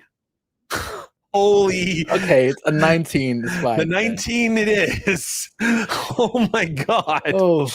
Ooh, this is gonna hurt. Okay. How close is it? It's about 30. I would say it's about 30 feet. Okay, yeah, never mind. You are going to take 11 points of radiant damage, Doctor. Oh, cool. As the particle beam sears right into it's 11 points of plot damage. So it's important to keep in mind for everybody who is watching. Doctor Who brilliantly uses plot points as hit points. So even though the Doctor took damage, what that really means is the Doctor ducked just as this particle beam sears the wall behind you and causes sparks to explode everywhere. But you are that much closer to running out of plot to protect you. As you see this explosion, you all hear Nilana scream, cutting outside, the parents reacting and going, I'm going in there. And you hear Kilana, no, all right, let's go. And the two parents charging down the hill towards the cyber ship. It is a new round. So, talkers, doers, attackers. Who's going? I will talk this time, I think, after that. Okay, just keep in mind, Cybermen are notoriously resilient to being reasoned with and charmed, but go for it. You are the Doctor.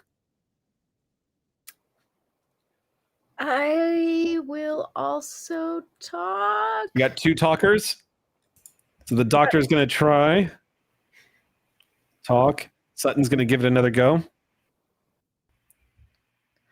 I think I'm going to be a doer. I'm going to try and look for another way out Okay. so that we can escape. Okay. In which case, we're going to start off. The Cybermen are attacking this round. The one at the end of the corridor is no longer locked up, and you can hear, you will be deleted, as it starts to immediately re-engage.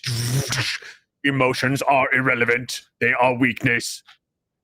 And they continue stomping down the corridor. What would you like to, Doctor, you're up first. What would you like to say? What would you like to do? Can I see this other Cyberman coming down the hall? Is it still? It's behind you. Oh, it's right behind me. It's about 60 feet away. Yeah, it's about 60 feet, and it's starting because remember it got locked up from emotional damage as it kind of got frozen in place, but now it's on its way. Both of them look heavily damaged. If only you had a damage doctor. What's up? The one ahead of me is 30 feet away. The one ahead of you in the smoke. Yeah, it's about 30 feet away, and that's wearing off this round, by the way. Can I still not see them? No, technically you'd be able to see them now because the condition is going away. So if they're not going to be blinded anymore, I'm going to give you line of sight. So you can see the outline, the clear visage of the Cyberman emerging from the steam pipe. Okay. I will set Nil down. Okay. Grab my She clutches Sonic. close to you. I kind of like definitely keep them. I set them down, but keep them close enough to be reassuring. To place a hand on their back, and I'll turn and hold my Sonic out, kind of like move back and forth between these two Cybermen, and say, "You're both injured in a crashed ship where the rest of your comrades are depowered or scrap. I'm the Doctor, and I'm sure you know that. I've dealt with Cybermen in much better condition, far more numerous in numbers than all of you. If you know what's best for you, you'll stand down now. Good. And I'm going to use my ability. You cannot win this. Nice. Okay, what does that do? All hostile creatures within 60 feet of me who can hear me must make an intelligence saving throw, or take 3d8 plus my intelligence modifier, which is 3 logical damage. Intelligence save? Yes. Oh boy. Okay. What's the DC on that? 13. 13? All right, the first one, the one that's standing in front of you, rolls a 13 on its save. The second one rolls a 9 and is not going to save. I'm going to use my last die to subtract a d4 from that with discouragement. He's right, you know. Is a reaction? It's a reaction, yes. What is it called again? Discouragement? So it's encourage or discourage. It's a class ability, right? It's a class ability, correct. It's not like the Bard inspiration die, essentially. Mm-hmm. Yeah. Tell you what, if you spend an ox point, I'll let you pull that off. Absolutely. I will spend that ox point. Roll me a d12. Because y'all are basically going to halt these two Cybermen as the Doctor has... That's a d10. That's a 10 on the d12. 10 ones. All right, thank you, Duran452, for that ox point. How much damage is that, you said? I haven't rolled it just yet. Yeah, go ahead and roll me that. They're both taking full damage. It's in logic damage, yeah? Yep, logic. Okay, go ahead and dole it out. Is good. 20 points of logic. 20 points. Yeah. Or a 6 and a 5. Okay, that is no joke. Oh, they're both at the same hit point total now. Both of Cybermen freeze in place.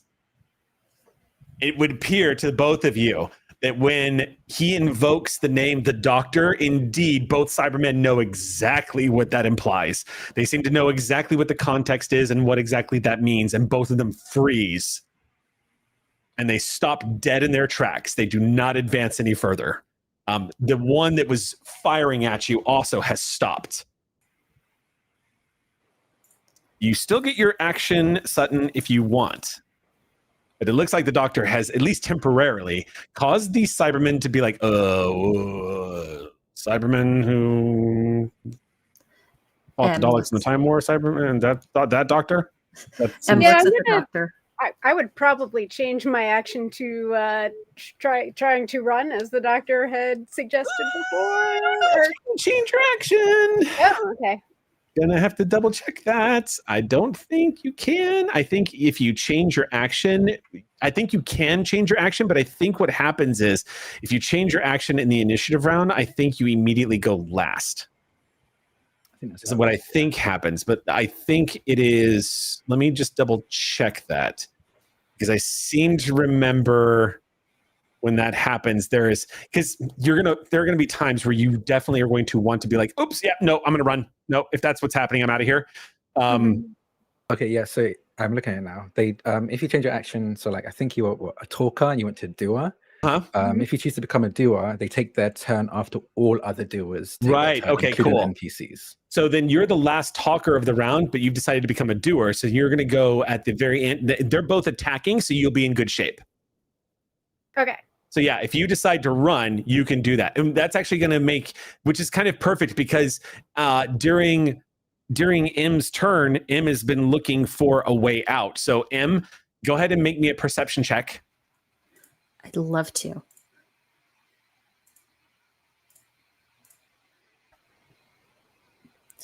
Not good. Unfortunately, that is only an 8. An 8. Thankfully, I will give you my 10. My banked 10 to hopefully you can add your modifier to that and bump So that that's up. a 14 instead. that's a 14 instead. Mm-hmm. Good teamwork on that. It means you're going to find a way out. There's a shaft of light that is coming through a breach in the hull down the opposite corridor of where you all are. It is going to take some crawling to get through it, however, but it is the way out.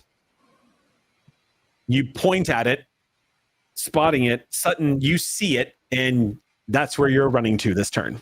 Yeah, I'm gonna essentially go ahead, and if there's any like cyber corpses or whatever that I can push out of the way to help clear the path for everyone else, I'm gonna do that.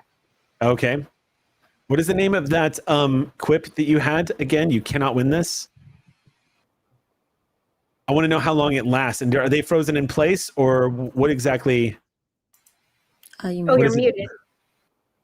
Yep, I'm muted. My bad. They're not frozen in place. They just take the damage. They just took the damage. Okay, cool. Yeah, it's called it's Stroke of Genius. Right. Win. Yeah. Okay, cool. All right. On their turn, you can hear your two companions running towards that breach in the hull, Doctor. And Tembrim is not Tembrim, but Milana is still clutching your side. She's looking at the two of them as they're running, but she hasn't left your side. She's still clutching onto you. The Cybermen, both of them frozen for a moment. One of them says, "Give us the stone." Stone. The data crystal. Give it to us. What stone? I don't have a stone. The other Cyberman says, pull out the scraps. "The doctor lies. Give us the stone, the data crystal." I'll look down at Nil. You glance down at the little girl and you see, pulsing in her backpack, you see this small amber glow underneath, shining through the leather. It has the information we need. And what information is that? We must know what universe this is. I think that'll give the doctor pause. What universe? What do you mean, what universe this is? Navigational data is not available. TARDIS, that's why we couldn't figure out where we are. Give me a moment, and I'm going to crouch down to Nil's level. Okay. She looks horrified as these two Cybermen stare at the two of you. That crystal you found, It was inside a big mallet. Big mallet? Like a big hammer. Oh. Of course. I'm going to need to take it. She looks kind of sad and says, all right. She opens it up. You see, as she opens it up, there is a Gallifreyan time crystal inside. These crystals are similar to what the TARDIS uses to power its core. It's similar to what sonic screwdrivers use to power their data, to power everything that the sonic screwdriver has available to its tool set. In this case, it is undoubtedly the crystal that powered Tea Time and Brunch, the notorious hammer wielded by the Master. As you see it, Doctor, do me a favor and make an engineering check.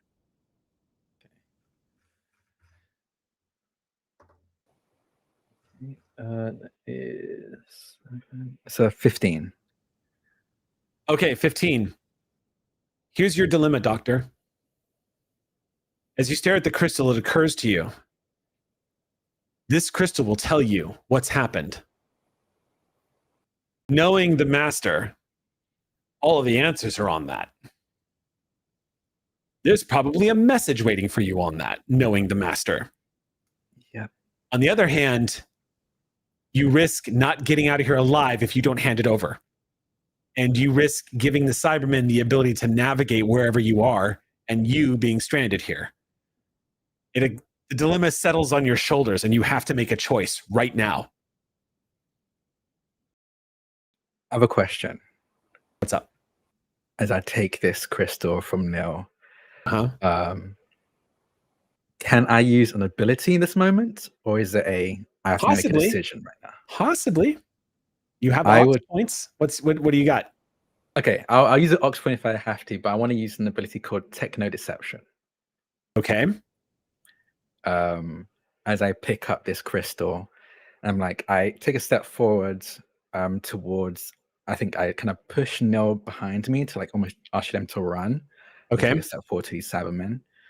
And then before I hand over the crystal, I pause and go, this crystal, Gallifreyan technology, you can do a lot of things with it.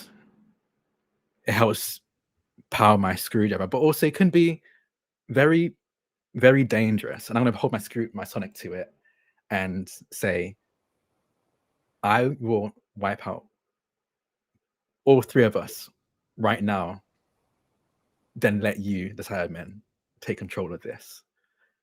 And I'm going to use Techno Deception. Use your quick wits to make an ordinary object appear dangerous to another creature. You might claim, for example, it's a toaster, it's a jelly explosion. Yeah. I'm going to bluff my way out of this if I can. Yeah, this is essentially like pulling out what is it called? A Jamie Dodger? Is that what they're called? Yeah, a Jamie Dodger. Yeah, this is essentially pulling that out in front of the Daleks and saying you're going to destroy everything if they don't step back. Yeah. Okay, so what do they have to? They have to make saving throws? Yes, intelligence saving throws. Okay, it's intelligence saving throws? Yes. Definitely not a Cyberman's strong suit, as they have an intelligence of 10. All right, Ooh. So the first one rolls a 7, and the second one rolls a 19. I'm going to use my nat 1 and give that to them. Give them the nat 1. I hold my Sonic to this. Switching out the nat 1. They are both in line of sight, so you can do that. All right, so the first Cyberman hesitates and then says, the doctor lies. The doctor values life. The doctor lies. The other one says, the doctor does not lie. The doctor will do anything to win. The doctor is the great genocidal maniac. The doctor is the one that slew the Daleks and the Time Lords. I look to the Dalek I look to the Cyberman who was attempting to call my bluff and go, are you going to risk it? It stares at you, but it does not move. The Cybermen will not stop hunting you. Sounds good to me. And I'll start backing up. The two of you begin to edge away. As you do, both Cybermen take just like slow, steady steps forward for every step you take back to keep you within that 60 feet until you finally start getting to the back. As you are looking back behind you, you can see your two companions are just finishing crawling through that crawl space to the outside. And they reach easy enough to get Milana pulled up. And as you're pulling Milana up and pushing her up through, Doctor, the two Cybermen frozen in place, all of a sudden, coming from one of the corridors, popping into view, you see Kilana and Tembrin. There she is. What are you? What is this? One of them says. Immediately, a Cyberman turns.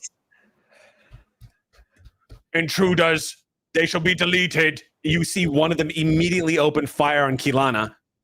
Kilana, he ducks down low as sparks explode everywhere, and all of a sudden, particle beams start going off, Doctor. What do? You get one action here. One action. Okay. How far away are they from me right now? There's one that's within 30 feet of you, and the other one's about 40, 45 feet, I'd say. Oh, this is horrible. That is the Master's crystal that's in front of you, too. You've got it pointed up as well, so... Yeah. Question, are we close enough to be able to do anything if we have, like, a reaction that would... Kind of, because you can look into the tear in the hull and see what's happening. Right now, Nilana is screaming because she sees her parents being shot at by Cybermen. Okay, because I have a reaction called Scream.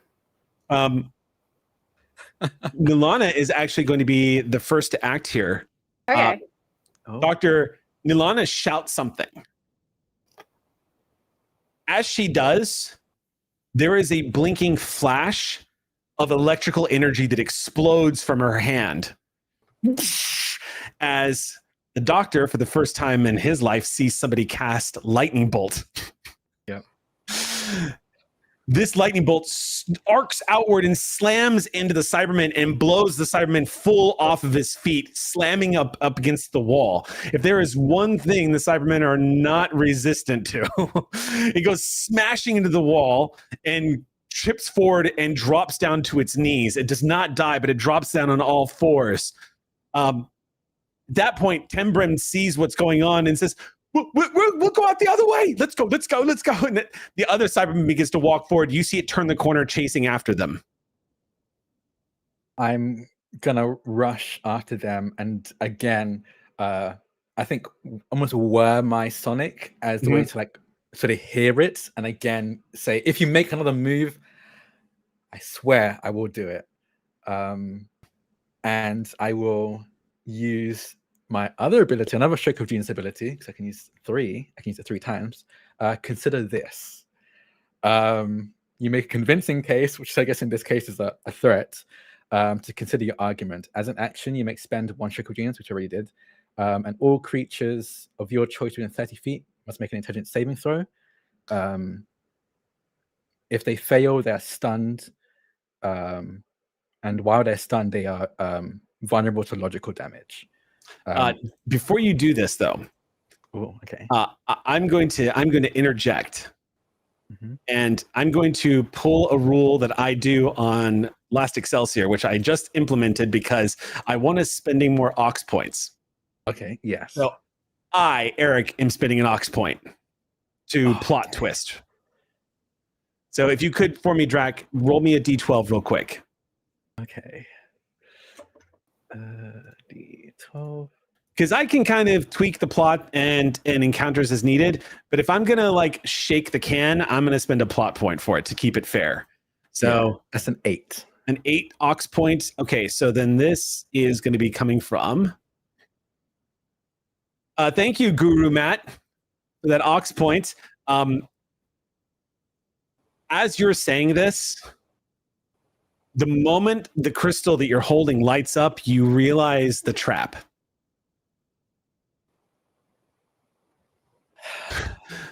Again, the master. Yeah. And the master knows your predilection to not kill. As you point, you see the crystal begin to light up and your eyes widen. It all comes together in your mind, realizing what this crystal was, where it came from. The last smash of tea time and brunch. As you point it at the Cybermen, it ignites and you see temporal energy explode outward towards the Cybermen. And in just like a wave of energy, it's almost like being slammed into by water. You just see the Cyberman get hit in almost slow motion and its entire body rusts as it is subjected to the passing of thousands of years in a single wave of temporal energy. The wall immediately begins to crumble as this wave of energy that the master used time and time again to horrifying effect against living people ignites one final burst, and you watch the interior of that part of the ship just go. You can hear the two parents screaming down the corridor, unaware of whether or not they make it out, but the ship begins to implode. As all of a sudden the center of the ship becomes eons old in a matter of moments. It begins to crumble inward, and it sets off a reactor fail. Perfect. The ship is going to explode. You've got to run. Yeah, I'm going to have everyone run. There are chase rules. There are chase rules in Doctors and Daleks. There is a reactor on a Cyberman vessel that is about to go nuclear, or nova, as it were. Nuclear is a bit much. Nuclear would be world-ending. But in this case, I'm going to have everyone make a quick roll here as you're all running. Doctor, if you would, actually, I think the way this is going to work is each and every single one of you is going to need to make this check. It's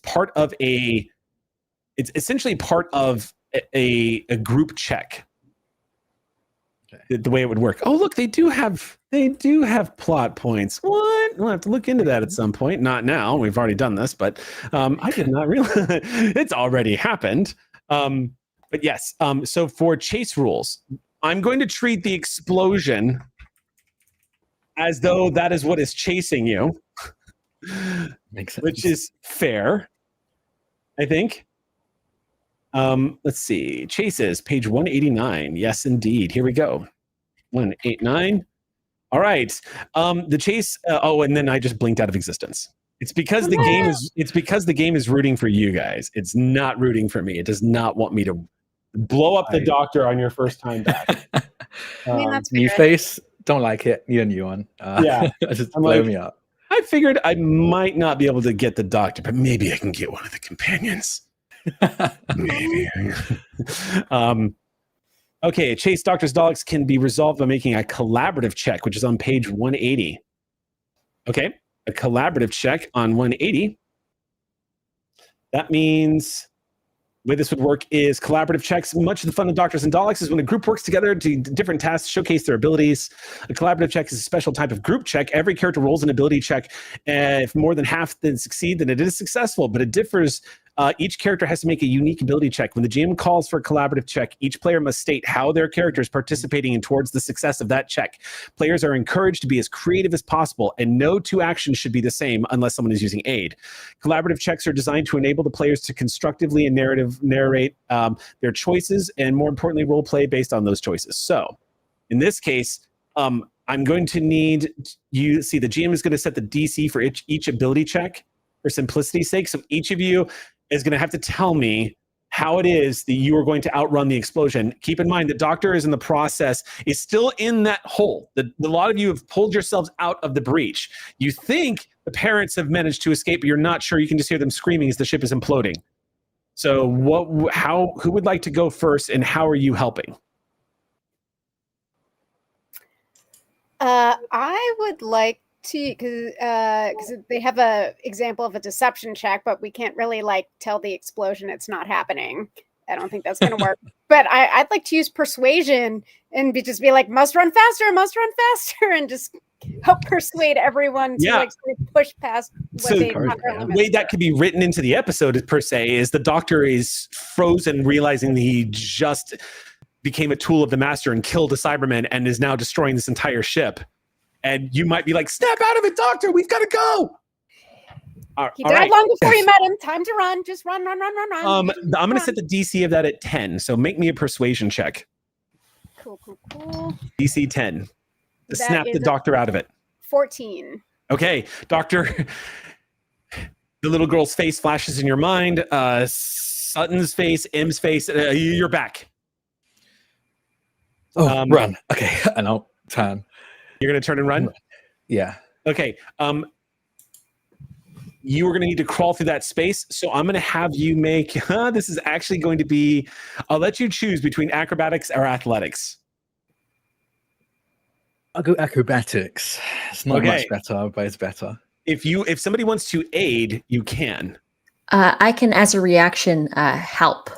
Use the help action. And that'll give him advantage. Is that right? On the check? Correct. Okay, cool. Yeah. So you reach down there and grab the Doctor's hands and try to pull him up. Go ahead and make your check. I'll set the DC for this at 12. Okay. Keep it out in the open. Oh dear. You have advantage. Don't forget, you have advantage on the roll. Even with advantage, it's really bad. No! Can I use an aux? Is there aux point I can use? You can use an aux point, but you only get to use one. Yeah, I'll use one. Does it roll the advantage or just rolls one of the die? You just roll one of the die. One of the die. Okay. Yep, just one of the die. I rolled really bad. Roll me a d12 if you would, please, Jody. Me. Okay. That's much better. That's a 14. 14 will succeed. Aux point literally just saved your bacon, Doctor. I rolled a 10. Just so everyone knows what I rolled 2 nat ones. Oh my God. The odds of that. This one comes from Aether Spoon. Thank you so much for that Aux Point, Aether Spoon. Literally saved my. Literally just saved the Doctor from another regeneration. Actually, being blown up is not a regeneration. That is game over. Yeah, that just that is game over. All right.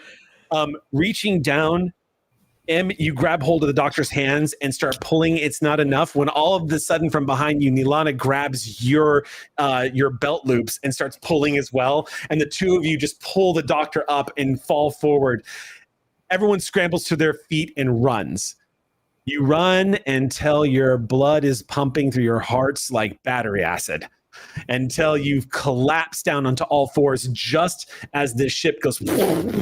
This bluish white flame erupts into the sky, and a mushroom cloud of column of fire erupts straight forward. Electrical energy plays out in every direction, and then it snaps as the ship just forms a singularity where it once was, and then blinks out of existence, leaving nothing but a crater and a scorch mark. As you're catching your breath, the crystal flickers to life, and a little hologram appears. And you see Talison's doctor sitting, or his master sitting, Talison's master sitting on a chair, sipping tea and going, "Oh, hello, didn't see you there," and smiles like a bad like broadcast and says, "Well, I suppose since you found the crystal, or since you were stupid enough to dismantle my hammer, I figure I should tell you what it is that I have in store for you. You see, I've taken it rather personally what you did to me, Doctor. I mean, you've thwarted my plans in the past, and I'll give you that, and it was always great fun. But this time, you got me to sit down at a table and have dinner with a bunch of other pathetic life forms that are really beneath me. And I thought, maybe I'll murder everyone at this table. Maybe right when I see you sipping the eggnog and having a laugh, I'll knife the Centauran in the skull while you're enjoying a drink. Or maybe this is a good time to find out if the plant lizard is flammable. But no, I couldn't do it. Oddly, I found myself a little too distracted. I gave a damn. And that bothered me. It's disgusting. No. Well, I had saved your life, and you returned the favor by making me feel like I was covered in filth. So now I have to return the favor, Doctor. You see, I couldn't just heal you like I did. I had to kill you and then give you a whole new regeneration cycle so that you and I can keep dancing. I'm not about to let you just wither away. You jumped into this universe from another universe. That means you're the only doctor I have. And while you may not smell like home, you're at least wearing the face. So I had to rip the regeneration from multiple Time Lords in order to give you an entire new cycle. You have got nothing but death all over you now. Dead Time Lords, piled high, just the way you wanted it originally, just like you had it in the Time War, ripped from their bodies and given to you, a whole new regeneration cycle drenched in blood. And now you and I both get to be unclean. Isn't that lovely? Oh, I took some for myself. I'm not about to let you have all the fun. But can't stick around, I'm afraid, as this crystal is going to die soon. And, well, I've managed to use your alternate dimensional energies, some of which are residual from the whole incident with old Rassi, to summon forth a rather large object from an alternate universe to send you on your way, so that I might, fill that niche that Rassi's left behind. So while you're off gallivanting across the universes on this plane breaker rock, jumping from reality to reality, just remember, it didn't have to be this way. Ta.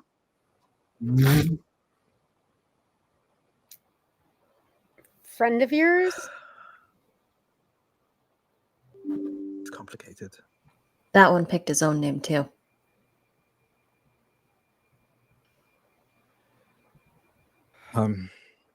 Is everyone okay? Yeah. I'm going to look to Remember. Nil and be... Nil, as you look over to Nil, you see Nil's face is lit up because over the crust you see two very concerned parents calling out to her. And she squeals and rushes over to them. I don't know if she actually needed us to rescue her with the, thing. Yeah. I've never seen anything like that before. What did he mean when he said that we'd be stuck here?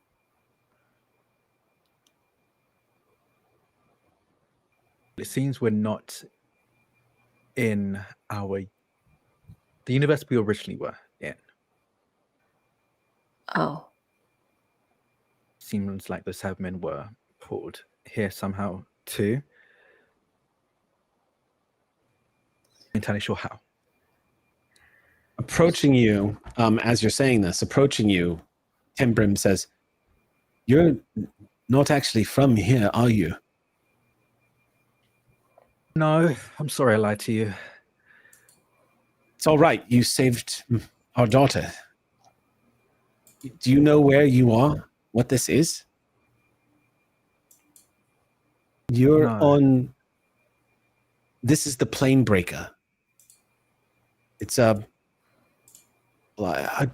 one really knows exactly what it really is, but if I were to describe it to you, it's a sort of a great rock that rips holes in realities and jumps. It's rather more like a giant moon that just kind of spins through dimensions. Planes of existence, one might say, dragging along with it everything that it collides with or gathers in its orbit.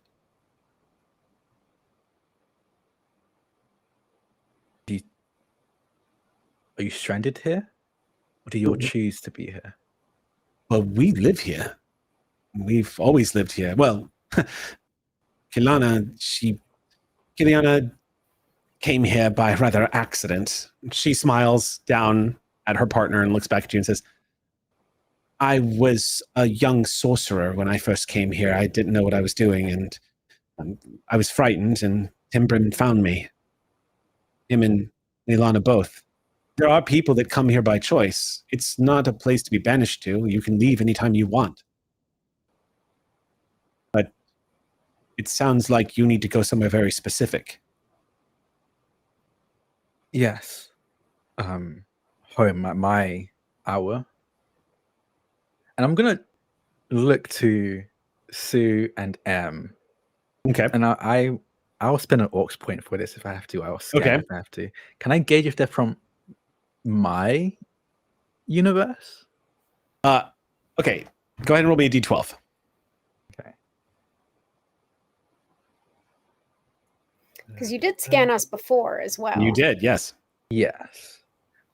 But also, I think I scanned. No, I didn't scan D. I didn't scan Tem and Kalenia. I rolled a 7. 7? Yeah. This one comes from Leo Ambermain.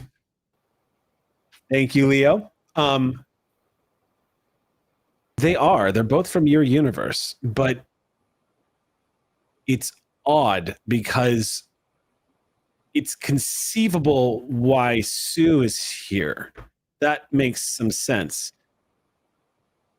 Why is It makes no sense why M is here. M wasn't in the time vortex.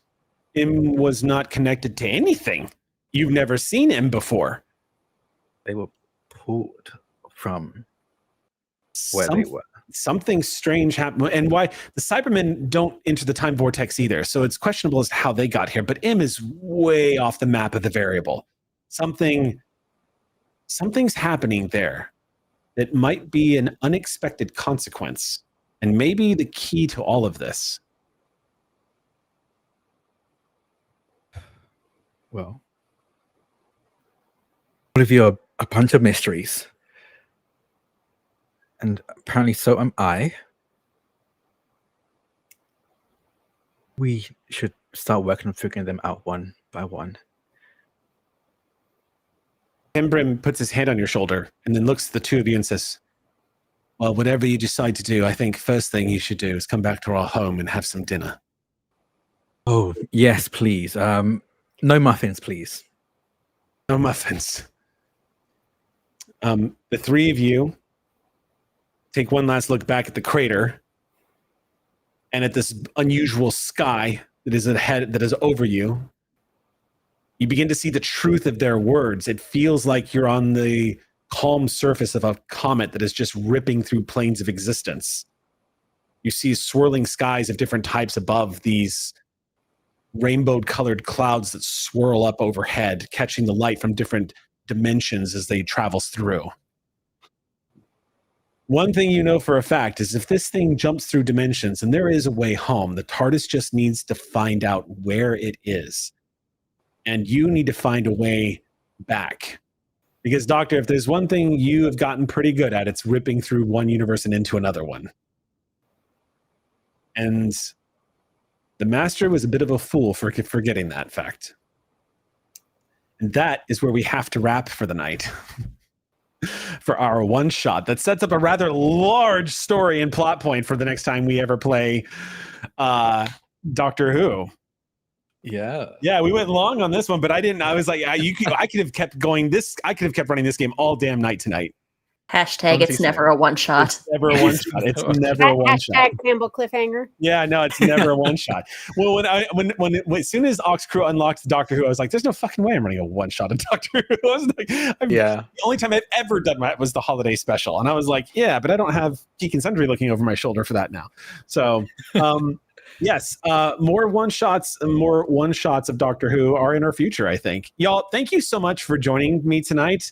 Thank you, AJ. Thank you, Jody, for being here and for jumping in. And Drac, thank you for playing the Doctor. Not going to be the last time, obviously. Taliesin did want me to send everybody his love and affection. He would have been here if he could. We had actually talked about it very briefly, and he was going to try to pull it off. Of course, bit busy doing things. Yeah. But wanted me to extend my love to everybody in the Ox Crew. Thank you all so much for joining us tonight. Thank you, Jake, for going the extra mile with us tonight. Thank you for being here and joining us once again as we stepped onto the adventure with the TARDIS. We will bookmark this for future adventures. Stay tuned next week as we're going to be playing our one-shot dragon game unlocked by the community. Until then, friends, as I sign off with my age-old sign-off, stay whimsical. Bye.